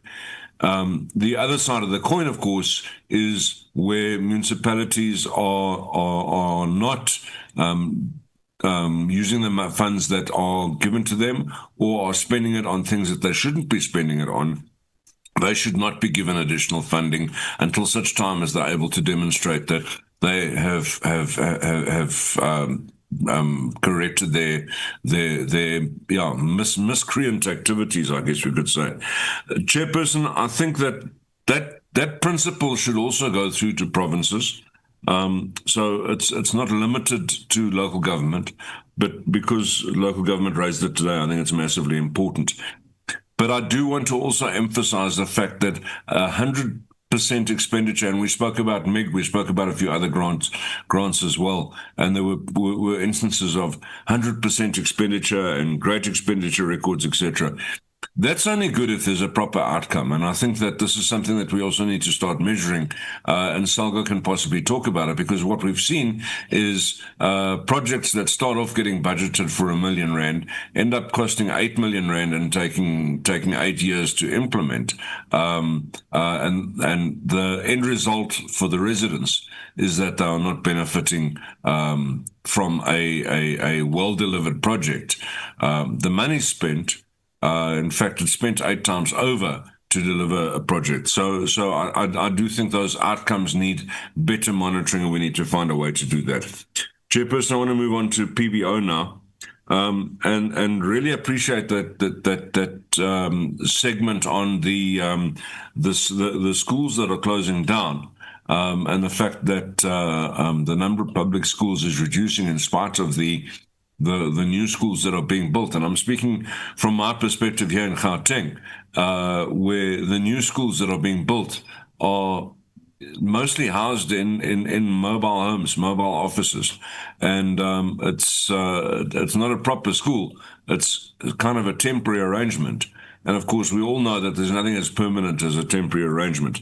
So I think that the issue around the closing of schools, the reduction in the number of public schools available for our scholars to register at is a matter of concern. I think it was touched on today. There's been some information. I really think that we do need a bit more information on that, and it's something I believe we need to engage with a little bit more closely, and perhaps have a provincial snapshot. We had an overall snapshot from the PBO today. I really want to drill down into the different provinces on that. The PBO spoke about higher exclusion rates. I didn't think that was helpful, because using it as a blanket label of the world as higher exclusion rates is not helpful to me to improve my understanding. Perhaps unpacking exactly what exclusions there's disagreement with, because exclusion criteria are important with any grant to ensure that the right people are getting the grant. The fact that there's disagreement about who's being excluded, I'm sure there always will be. We'd all like an extra $350 in our pocket at the end of the month, but certainly I don't necessarily deserve it because I earn a salary. So what exclusion rates are causing concern? I think that would be an important starting point for us to start the discussion. at this stage, it's a blanket. Well, there's just too much exclusion. So yeah, let's get some more detail there. My last question, Chairperson, relates to the contingency reserve, the fact that there's additional funding going in there, and I do think it might be worth unpacking. Again, it was a list that was given quite quickly. I'd like to understand a little bit more about, whether the allocations that are being made actually comply with the regulations around what contingencies can be used for, and if indeed these matters do qualify for contingency funding, and perhaps we can get a bit more detail on that. If not today, certainly in the days and weeks to come. Thank you very much, Chairperson. Thanks, Chair of Chairs. Majola. Thank you very much, Madam Chair. Greetings to colleagues, members of the committee, and also thanks to both presenters, SALCA and PBO, with regards to the very informative presentation. Madam Chair, let me start with SALCA. Madam Chair, I want to check with SALCA with regards to the state of the consumer debts, which has reached the alarming state of 407 billion, which fall under the category above 90 days. I want to check with SALCA regarding their observation with regards to this. What are the intervention in between 30 days and 90 days? Because I think, Madam Chair, reaching this stage, this should have been avoided in between the two periods. In this sense, does the municipalities' debt and creditors policy, according to what SALCA observed in the municipalities, are effective in terms of addressing the issue of addressing the debt situation? Two, with regards to this overall debt, where is the issue of the indigent customers? Does it separated from this? Maybe if it does, if maybe SALCA can give us some figures with regards to the state of the indigent customers in the municipalities, so one can compare the real debt and the debt that is not possible to recover. The second question, still relating to SALCA, is the 3% spending on maintenance versus the 8% which one believes is an acceptable norm from the National Treasury. Honorable Brits stated that local municipality it's a frontline level of government. I'm saying that, Madam Chair, because this 3% versus 8% at a local level, at a frontline level, it's visible, Madam Chair, when it comes to the White Elephant project, when it comes to the potholes, when it comes to the unreliable power and water supply. I've noted, Madam Chair, the recommendation from SALCA stating that when it comes to funding the infrastructure project, it should also incorporate, according to them, it's the full cycle of the project, meaning it's a planning, meaning it's a implementation, meaning it also the maintenance.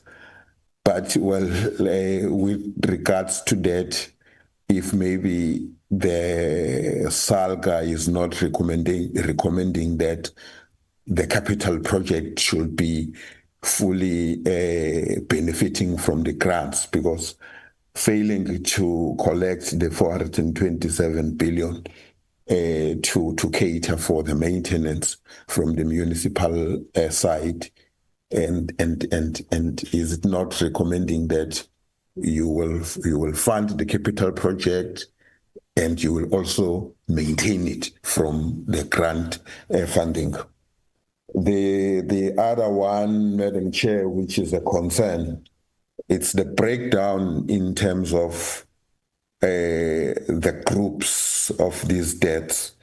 The organs of state headed by the Department of Public Works, maybe if SALGA can give us a clarity, because I've noted that in both level, in both national and the provincial level, this 6%, 24 billion is headed by the Department of Public Works. How does the Department of Public Works arrive to that situation? Is it through the services? Is it through the rent? My question it's again, what intervention? Because having 24 billion from the state institution, it's really unacceptable, Madam Chair. Whereas we do have platforms like IGRs, ministerial platforms where the municipalities at executive level can raise these issues.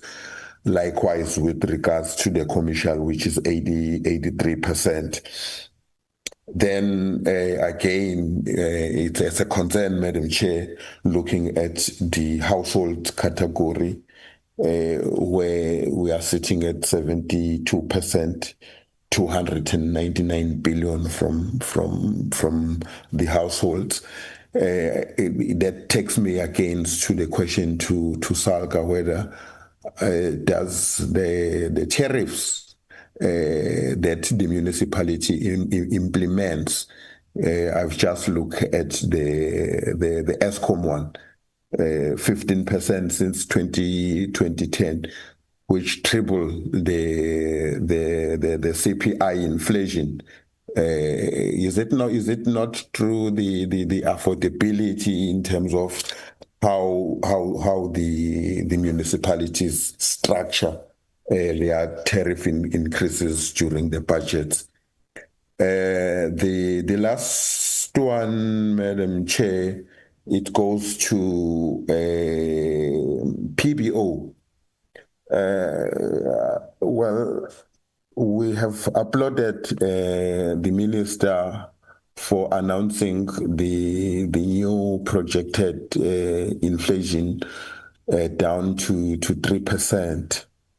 But with regards to the comment from the PBO is that there is very little to celebrate with regards to that in terms of the reliefs to the poor household families, because if you look at the other categories that contributes to the relief to the poor household, that won't give a total relief to the poor household.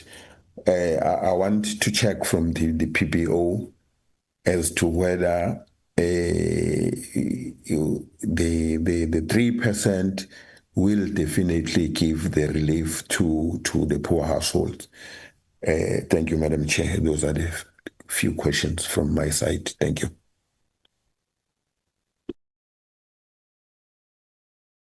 Thanks, Honorable Majala. Honorable Sart. Thank you, Honorable Chairperson, and good morning. Still morning to everyone. Chairperson, it's a couple of inputs and then one or two questions. The first one is, out of this, the very important contents of out of the presentations, is that I really want to underline also and highlight the oversight, and what I've said also the earlier suggestion is that oversight without consequences becomes an expensive ritual. We are in the 7th administration now, and the thing is, what happened, in the 6th and all the other administrations, with all the red flagging and reports adopted, and for me, what has changed really on ground level. And out of this, and on the PPO slide, is that I really feel that adjustments and budget adjustments are not matching South Africa's reality on the ground. Child poverty increased to 67.8%. 1 in 5 households are food insecure. Almost 33% unemployment, highest globally. Healthcare resignations, almost 13,000 since 2013. Yet the adjustments budget cuts funds through unspent budgets and weak capacity. Honourable Chairperson, the other thing is, local government is becoming a national fiscal risk. And out of Stalga's slides, the municipal consumer debts at 416 billion. Government departments owe municipalities 25 billion. Local government allocations still below 10% of total resources. And that is a couple of years ago when I was a mayor, the premiers and everybody told us that local government is expected to do more with less, while national departments themselves are actually the top defaulters. The other thing out of Salga's slides, government departments are the worst debtors. National Public Works over the years, 4.17 billion. Provincial Public Works owe 5.6 billion. And how can national government lecture municipalities on financial discipline when state departments are the biggest debtors?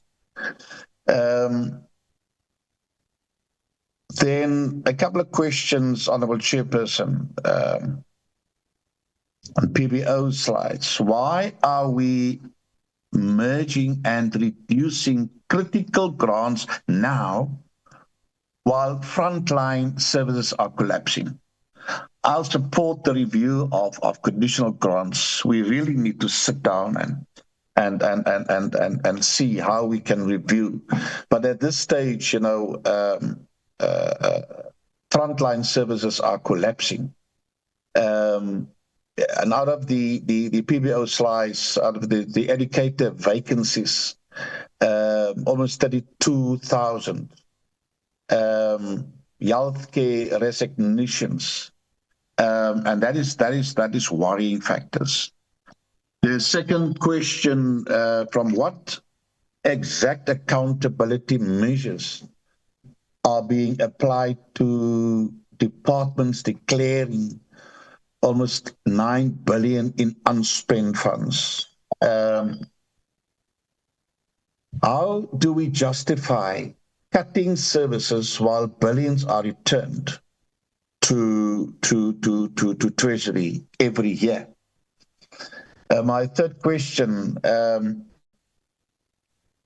why does the local government equitable share remain below 10% despite rapidly expanding municipal mandates? What is Treasury's plan to address the 416 billion municipal debt crisis? And when will we see timelines and real enforcement? Chairperson, if we do not stabilize municipalities, and that is where the crux of the matters is, on the cold face of the communities, if we can't stabilize municipalities, the national fiscal framework will collapse next. Why are departments that owe billions to municipalities not having their equitable share withheld? And that was also a point raised already. And that is sometimes, I feel that sometimes we partaking in talk shops. There's a lot of things said, but a lot of things that's not really changed. And on oversight and performance failures, from the PBO's presentation, how can we accept lower crime reduction targets when SAPS already missed almost all key indicators? Lowering targets, Honourable Chairperson, is not service delivery, it's manipulation. And that is my questions. And the other one on education and health overload. How will provinces absorb classroom overcrowding when public school numbers decline but learners increase? And that is also information from the PBO. Honourable Chairperson, and that is, and in my closing remark, we cannot build a capable state when departments return almost 9 billion unused. Municipalities are collapsing under 460 billion debt, and oversight reports never lead to consequences. The country, we cannot, afford adjustment budgets that adjust nothing on ground level, and that is my frustration. That is the worrying factor. That is all from me, Honourable Chairperson. Thank you very much. Thank you very much, Honourable Swart. I now go back to Salga and PBO to respond to the questions from honourable members. Salga. Thank you, Chair. Let me start with the infrastructure-related questions on the review of the conditional grants, as well as the underspending, as well as the repairs and maintenance. I think in the system, National Treasury has been reviewing the grants, the conditional grants twice, if I'm not mistaken. The current one that is currently being done. But what we are seeing, it is not necessarily linked to the outcomes, as you are saying. It's linked to how municipalities are spending. So much of the focus has been on pushing the spending, as opposed to even the frameworks should be more focused on the outcomes itself, and also including the life cycle of the asset. And this is why we made a recommendation today that, for an example, if we are going to invest into road infrastructure, we need to know when we are planning and when we are providing that grant, who is going to be responsible for the design and the construction of that infrastructure? Who's going to be responsible for the operations? What are the climate and disaster issues that are anticipated in terms of building that road? What is the maintenance going to be coming from? And when the road is dilapidated, how are we going to get a new road, or how are we going to dispose the old road? That is the conversation that we want now going forward.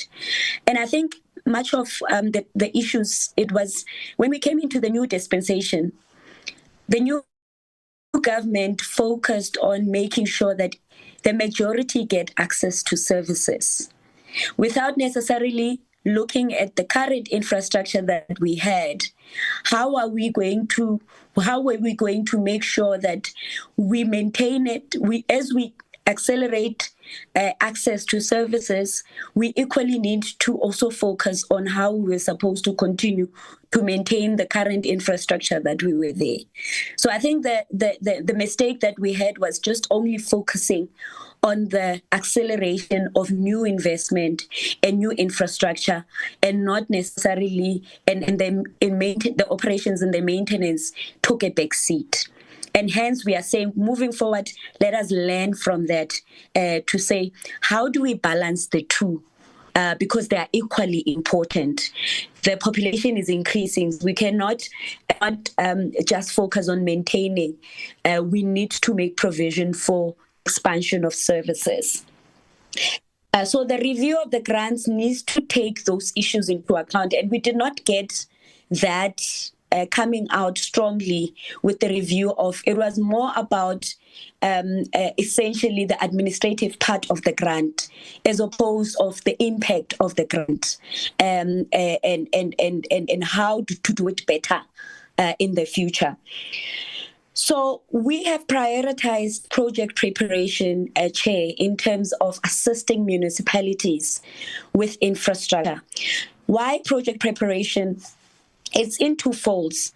Many of the municipalities, as they do their IDP processes, it's only later when the project is decided on that project preparation starts. But we want project preparation to start at the IDP engagements, because this project preparation is not only to prepare for projects that will be funded through the grant system.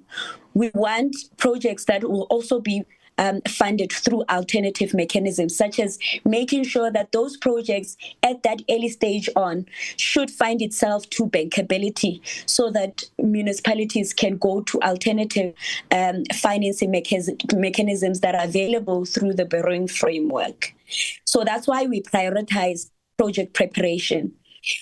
Project delivery, we believe MISA and DBSA still have the capability in assisting municipalities. And I think through the MIG that we have seen, there is progress in terms of helping that assistance. That's why we are advocating for the Section 154 that is meaningful, that is able to take municipalities out of a non-performing state to a performing state. But what we want equally to be done is that there should be skills transfer, so that municipalities can continue to sustain themselves in terms of continuing with the project prep, continuing with the delivery on their own. So capability, support, as well as project planning and preparation is quite key. But at SALGA, we are deciding, hence we are saying, why is National Treasury discontinuing the skills grant, infrastructure skills grant? Because this is the much needed capacity that we need. If they are unable to implement it themselves, they must redirect it to MISA, that can collaborate with DBSA and ourselves in terms of ensuring that we accelerate the capacity that is there. The repairs and maintenance, it is why we see the 3%. It's because the value is so high that majority of the municipalities cannot accommodate it into their budget, because the 8% is not the 8% to the budget. It is the 8% to the value of the assets. For an example, if a secondary city's asset value is to a percentage of, let's say they have a 5 billion rand asset base. So the 8% is to the value of the fair value of those assets. And when you do it, the budget cannot absorb it because of the revenue challenges that they have, the high debt that is there. And if they include it there, they end up with an unfunded budget. So that is the challenge and the dilemma that we have. And hence we are saying, if we have a performance-linked grants, which are inclusive of looking after the asset and operating the asset, that might help, because then it can be linked to targets, and municipalities will be allocated based on what they have performed. But equally, on the municipalities that are unable to spend and don't have the capacity, we had proposed, honourable members, that the districts that have capability should take over and help the municipality, because the need is to the beneficiaries of the projects.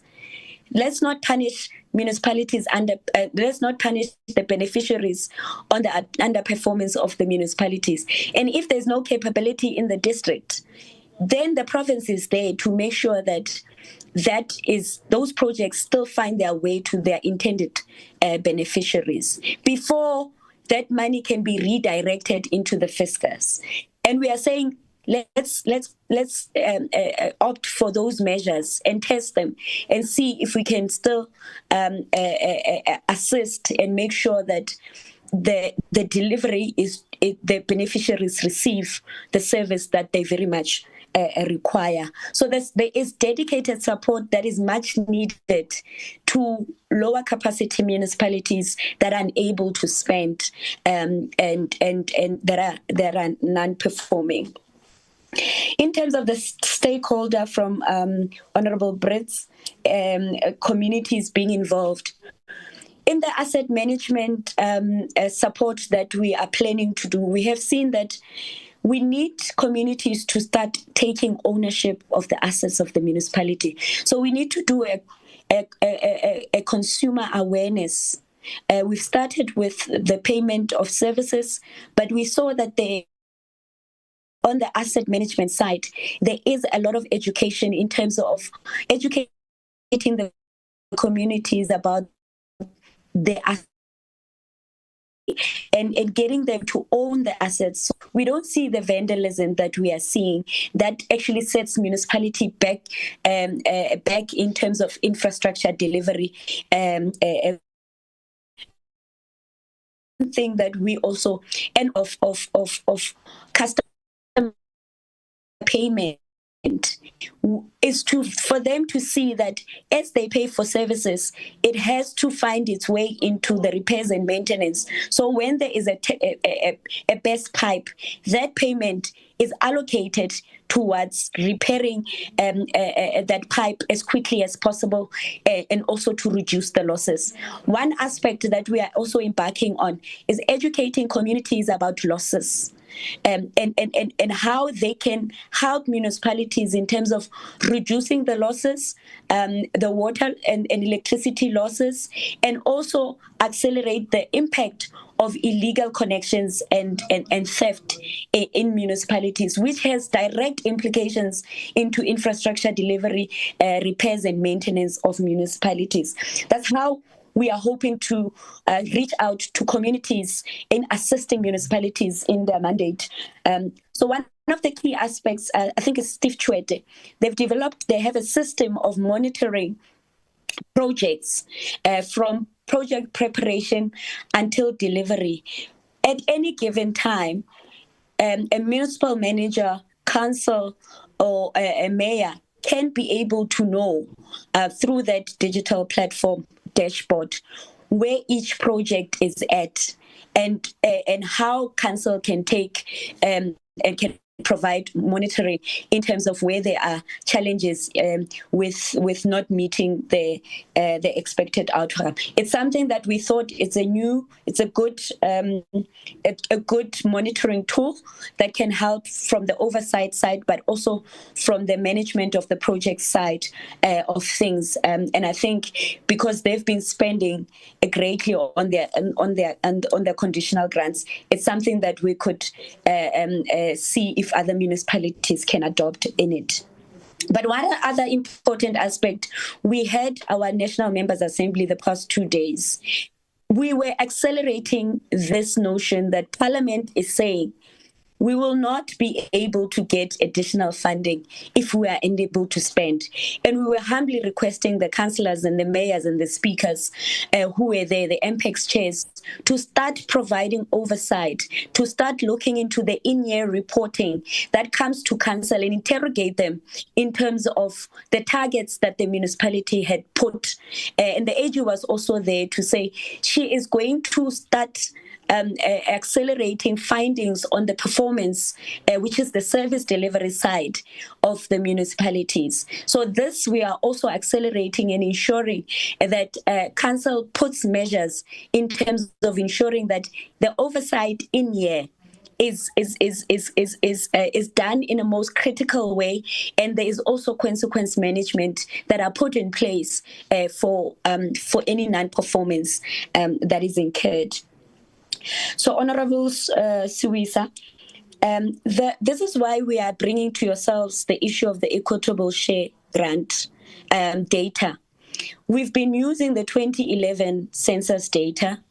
Last year, they had promised that Stats SA is going to provide. They did not provide this year. When we went to the budget forum, then said the budget forum must hold Stats SA accountable for not providing this data. Then the minister said it's because they had not provided money to Stats SA to conduct this work. So we are saying Parliament should hold National Treasury and Stats SA for not providing this crucial information, because this crucial information is the one that informs municipalities the number of poor households that they have, as to the latest information that we have in stats. So if they don't have, the allocation will be misinformed. And the other issue that we are saying, which is going to the review of the fiscal framework, there needs to be differentiation in terms of allocating the equitable share. Because as you know, Northern Cape is one of the rural, although it's big in size, but it's one of the most that has rural municipalities that are currently depending mainly on the equitable share.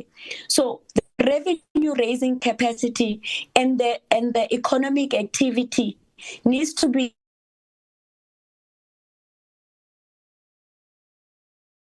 on the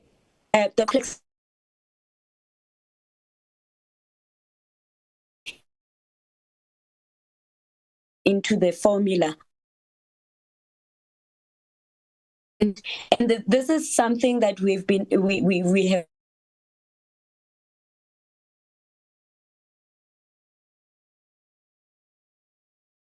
intricacies needs to be included. The data is old. It will be humbly asking yourself that you accelerate this data challenges, but in the fiscal framework, which is currently underway, we did take into account that they include the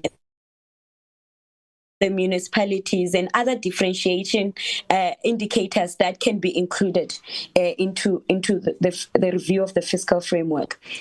So what we are also advocating, Honourable Suisa, is municipalities through the borrowing framework is allowed to go into the market, and that's why we're also asking that there must be a municipal specific 333 framework, because we know the fiscus cannot fund the backlog, the infrastructure backlog that is in local government currently. But we are trying to help municipalities through a credit worthiness assessment so that we can help municipality understand where they are credit worthy and how they can get to a point where they are able to access funding.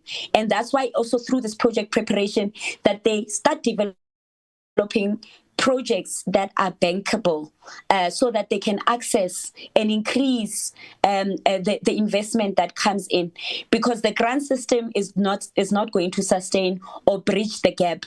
So that's how we are helping municipalities through assessing them for the credit worthiness, and also starting to help them with the steps to get to credit worthiness.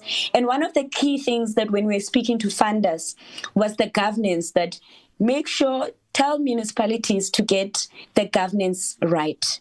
Because it's one of the key indicators of credit worthiness. When councils make the wrong decisions of adopting an unfunded mandate, an unfunded budget, it's a total, red cross for them. So these are some of the things that we are stating, so that we extend the money that's coming into the system through other means and not only relying on government. Honorable Ryder, on the proper outcomes. Yes, I think this is why we are saying when the review is done, it must not only take into account the administrative conditions, it should take into account the outcomes, which is the project itself. What we'll be trying to do this year was to look into the grant performance and try to link it to the outcome. We are not done in terms of seeing the grant performance and how there's been changes. Because for an example, MIG in 2023, 2024 was cut by, I think it was 500 million to fund the smart meter grant. Then it meant the grants, the projects that municipalities had identified for a multi-year had to either find their way. Municipality had to make provision out of their funding to continue with those projects. So this is some of the challenges that municipalities have, that they cannot use grants as they're not stable, because Treasury can make changes in year through the budget processes that will leave them to now fend for themselves to ensure that the projects are implemented or are concluded. So Honorable Majola, on the consumer debt, what are the interventions? There are a number of contributions to the escalating debt. Obviously, as the economy is not growing,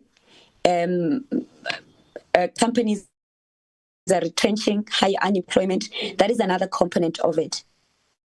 And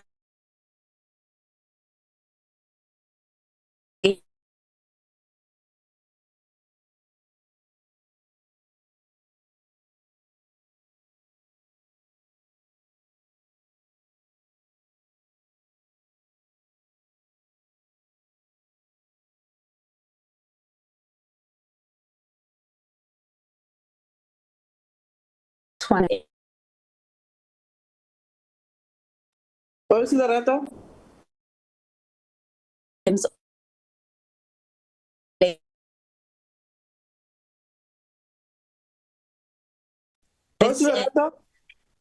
It's like we are losing you. I'm not sure if it's me. Yeah, there's it. She's now no longer on the usual platform.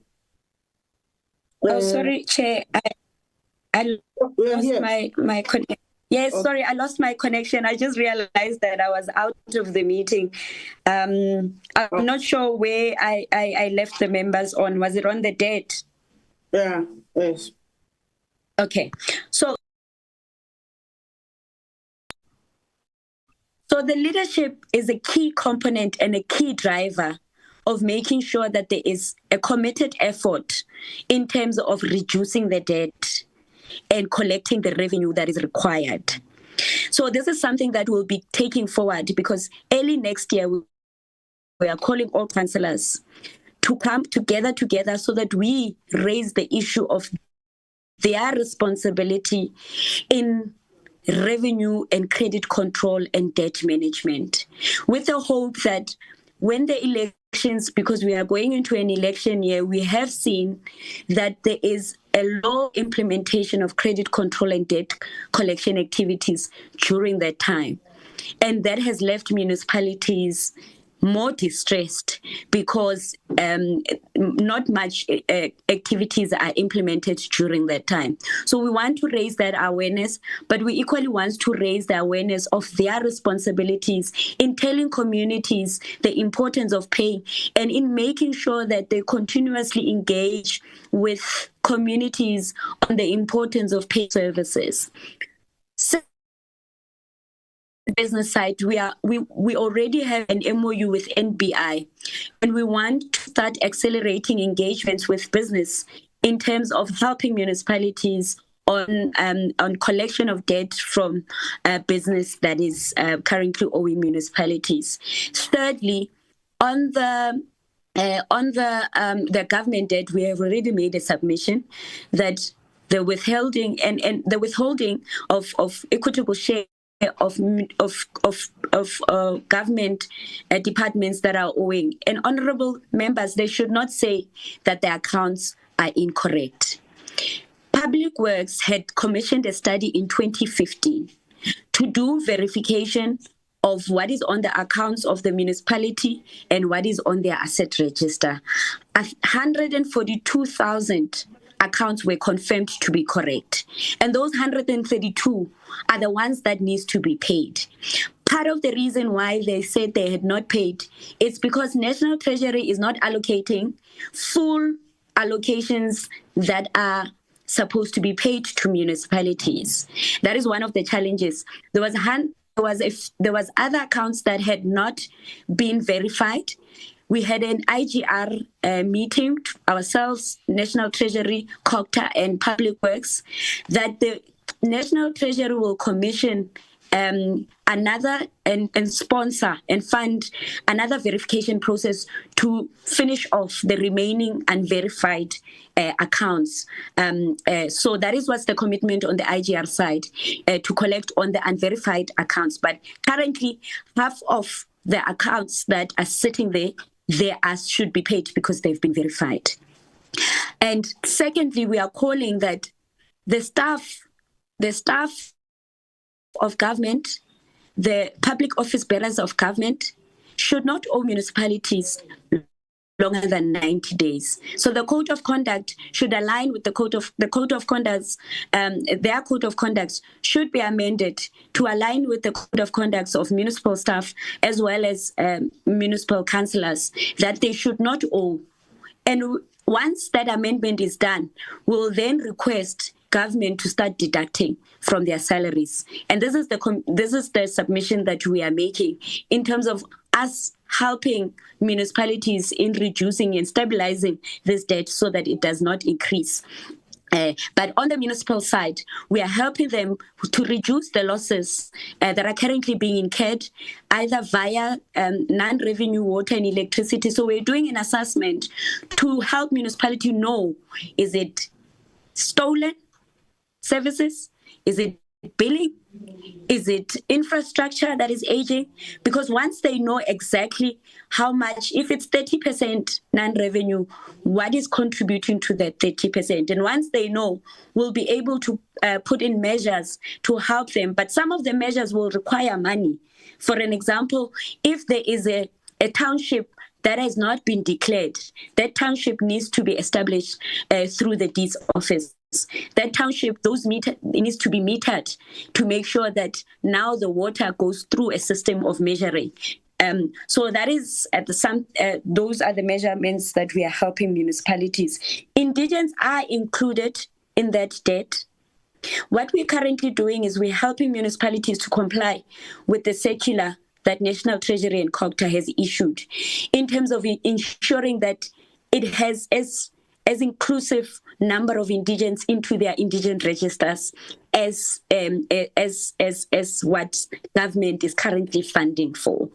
So once we conclude, because we're also collaborating with Stats to help municipality with that data, because what Treasury has is just numbers, but what municipalities need is who are in those numbers so that we can verify. Secondly, we have a pulse check where we help municipalities to say, yes, you can have an indigent register, but that indigent register needs to be credible. some people lie. So those policies that municipalities have, there needs to be another layer of verifying that the information that is submitted by the intended beneficiaries is correct. So we have done it to 18 municipalities, and we have seen that some of the people that have been benefiting should not be benefiting because of the linking of transactions that they are financially transacting over the amount that is due, that is the income of indigents. So that's how we are helping the municipalities. So the tariff issue, Honorable Majola, is a tricky one because as an absorber of tariffs from bulk water and bulk electricity, what we are doing at SALGA is, according to Section 43 of the MFMA, we make sure that we lobby for affordable bulk tariffs that municipalities need to absorb. Luckily, this year on the raw water submission that we made, they did not increase the tariffs over 5%. So that is one of the milestones. So what we're trying to do is to make sure that we intensify the lobbying on behalf of municipalities and the participation, because municipalities were becoming lethargic, were discouraged because as they made submissions, those submissions were ignored. So they never used to participate in the IGR platforms for the bulk water and electricity. But we are now getting them to participate, and through our submissions, we are now seeing some results. Sometimes we win, sometimes we don't win, but we don't want municipalities to absorb tariffs that they cannot transfer to their consumers.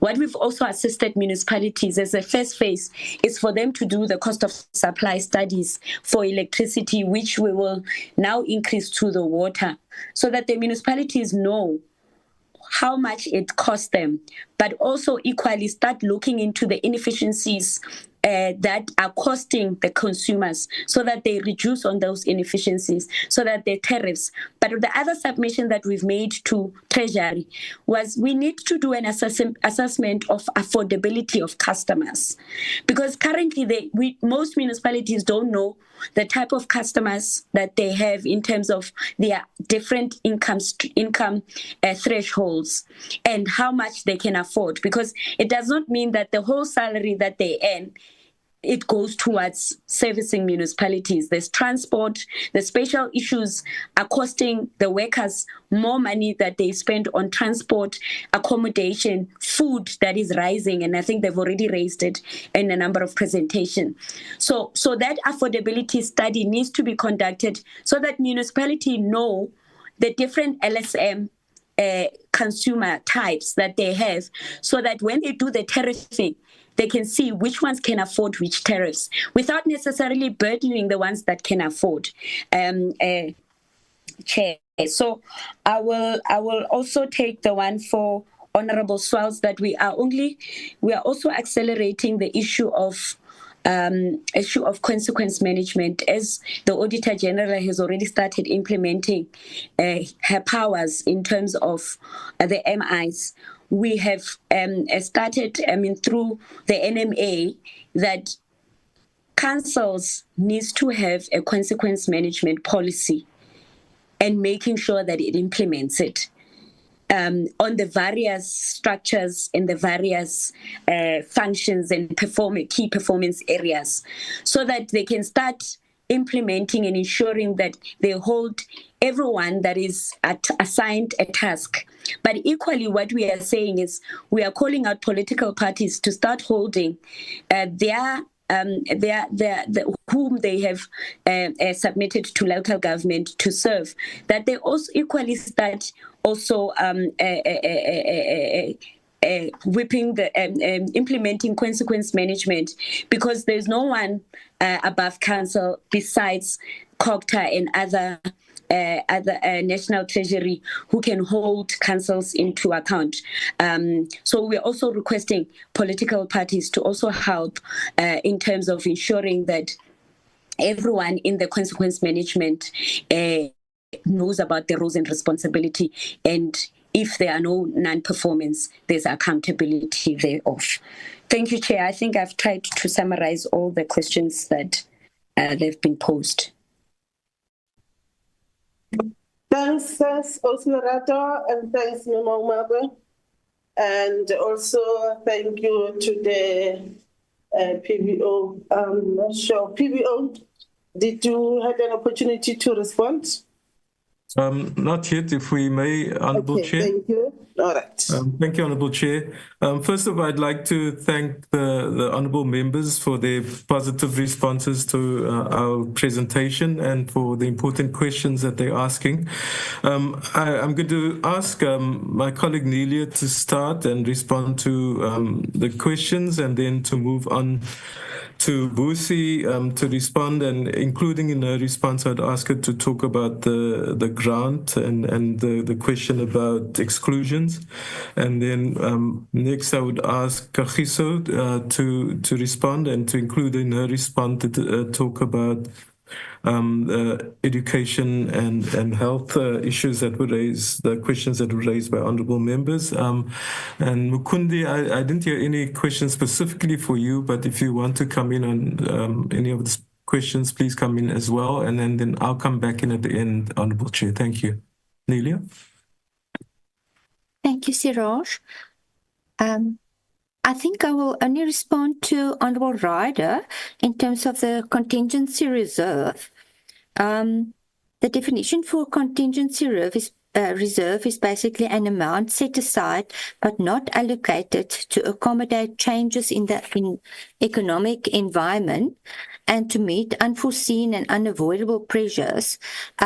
So if you take that into account in terms of the current amounts, I'm not sure if it adheres to this definition because we already know where the funds will be allocated, and versus the definition for provisional allocations is that funds will only be made available to departments when they demonstrate readiness or meet specific conditions. So actually, Honourable Ryder, I agree with you that the money that's currently in the contingency actually more adheres to the definition of provisional allocations. Thank you. That's all that I'm going to respond to. Busi? Thank you, Nelia. I'll be responding on the question or the comment about exclusion errors.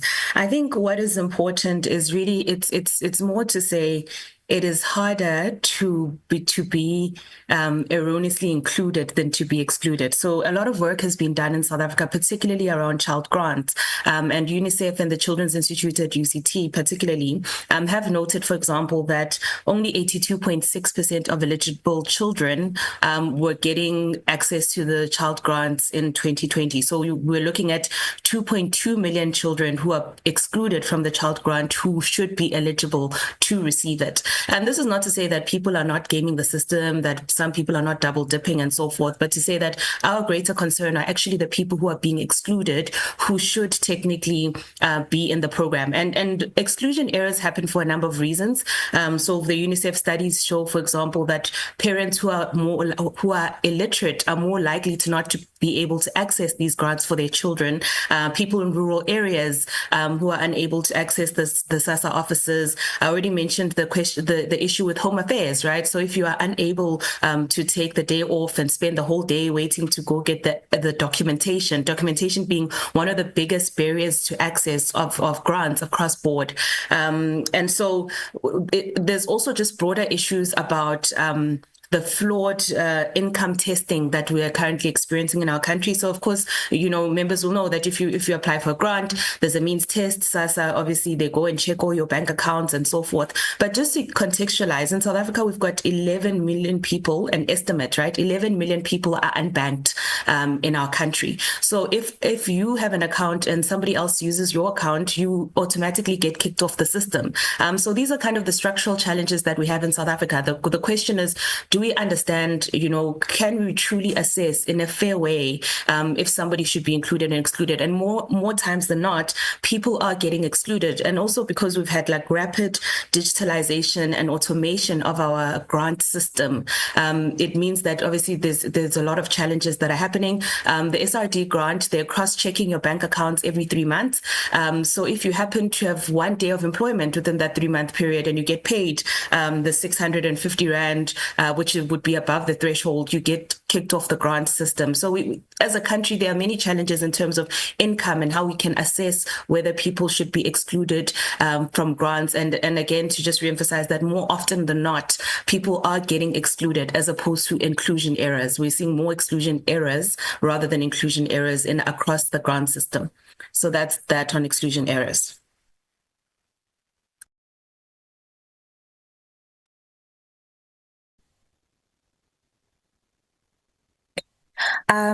Thank you, Professor Mohammed. So to answer Honorable Ryder in terms of the public school closures and the new build or replacement schools, we can provide information or provincial snapshot based on the public documents from DBE. And just to flag that, unfortunately, the desktop information is not further disaggregated beyond the provincial level. So it doesn't go to the local level. That could be information that we can perhaps maybe request from DBE.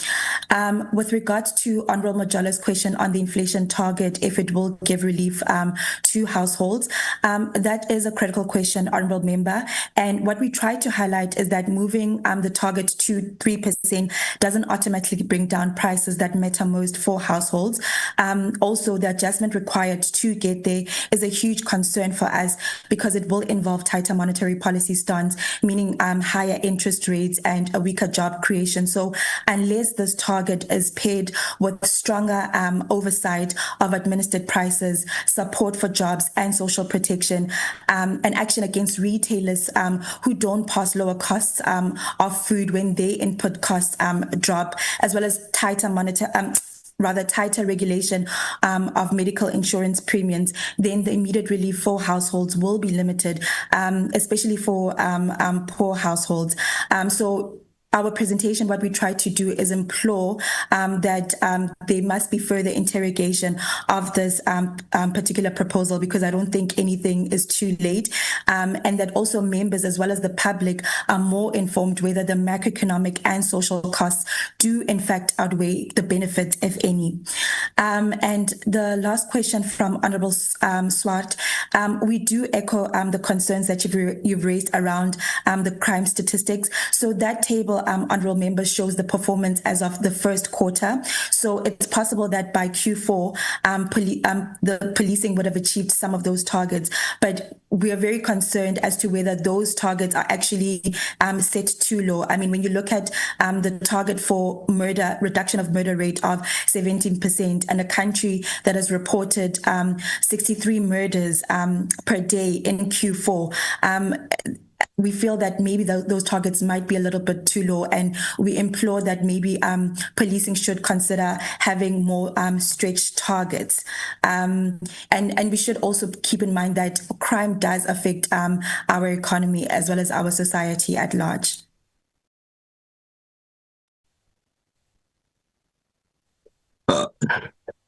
Thank you very much. So that there wasn't really a question directly towards myself, other than to say that Salga responded mostly to local government issues.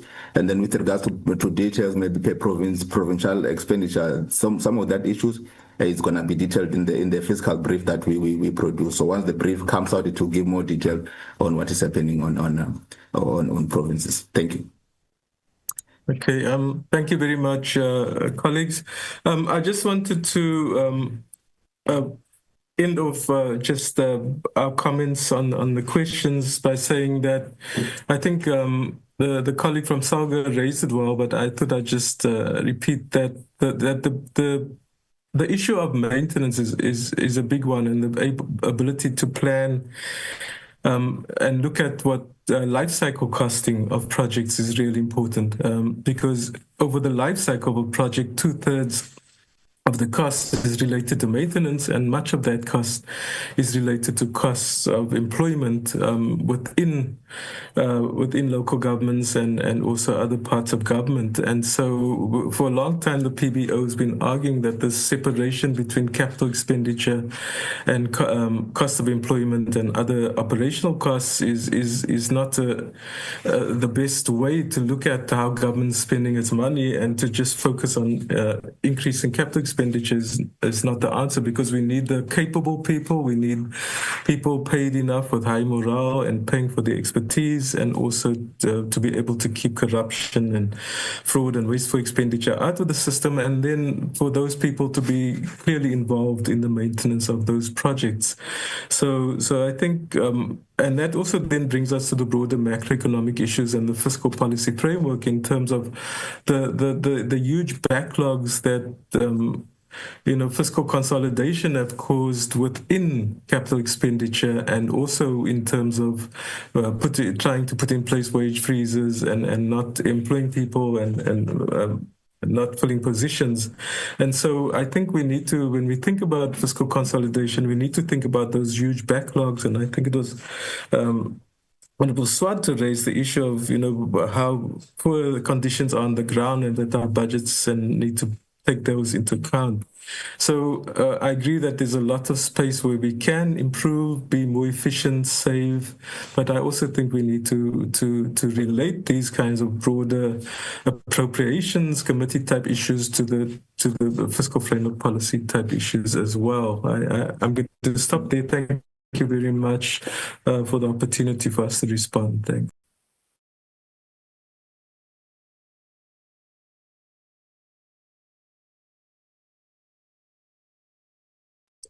Mr. Mahmoud.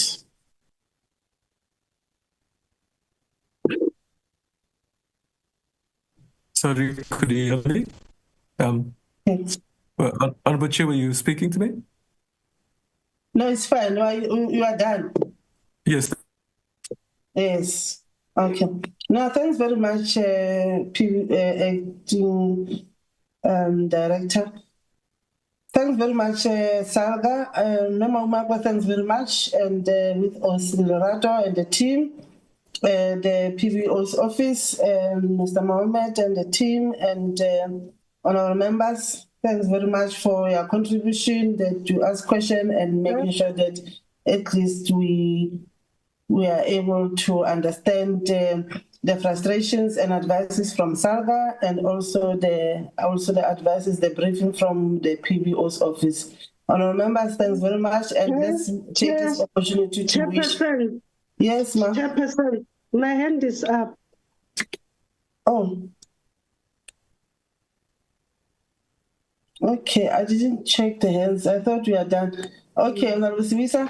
No, Chair, that's it. Thank you, Chairperson. This is just a comment and a concern to Salga, Chair. Salga responded to say that we are in this mess because we ignored inherited infrastructure, and we were rendering services to the majority, which was supposed to happen. But at this point, infrastructure has dilapidated, Chair, and we can't ignore that because of the first thing of ignoring the inherited infrastructure. Some of it has been vandalized, and I'm going to make an example. The RC Elliott Hall in Kimberley and the Social Center Hall in Kimberley, completely vandalized. That's one of the inherited infrastructures. You can even go to the Northern Cape and Mafikeng and see what's happening there. Even some of the recent infrastructures are not built up to standard. Again, I'm going to make an example about the Northern Cape legislature in the Northern Cape, the Galeshewe Magistrates Court, which had ended up being closed down because of it was not up to standard. The project in Williston Housing Project in Namakwa district, where the houses were not built up to standard, which led to the project with those houses being demolished. today the government is speaking about PPP. In the 6th administration, DPWI came up and said they have a plan for maintenance, which never saw the light.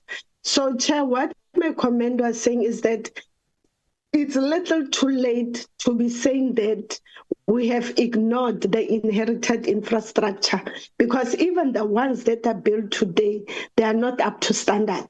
So we are in a mess when it comes to infrastructure in our local governments and provincial. And I hope that SALGA will come up with a plan as to how to make sure that infrastructure, especially infrastructure that belongs to local government, our municipalities, are going to be maintained and are going to be kept in a good condition so that even the future children could be able to use it. That's the only infrastructure that we are left with, and make sure that that infrastructure is built up to standard. That was only a comment, Chair, and a concern and a plea to SALGA to say that let's make sure that whatever is built now, local government, is up to standard. Our children and our children's children are going to be able to inherit that, because we've messed up whatever that we had inherited from the past regime. Thank you, Chair. Thanks very much, Honorable Sibisa. I think you've made a point, and I think all of us, we understand it, and we couldn't agree with you more. And then hope SALGA also have also listened to you, and also the advices that you are bringing. Honourable members, thanks very much for the contribution of the participation, and also the PBO's office, and also SALGA, and thanks very much, honourable members, and enjoy your weekend. And we just want to wish our chairpersons well, because she's not feeling well. We hope that she will recover soon. Thanks very much. The meeting stand adjourned. Thank you. Thank you very much, Chair. Bye. Thank you, Chair. Bye.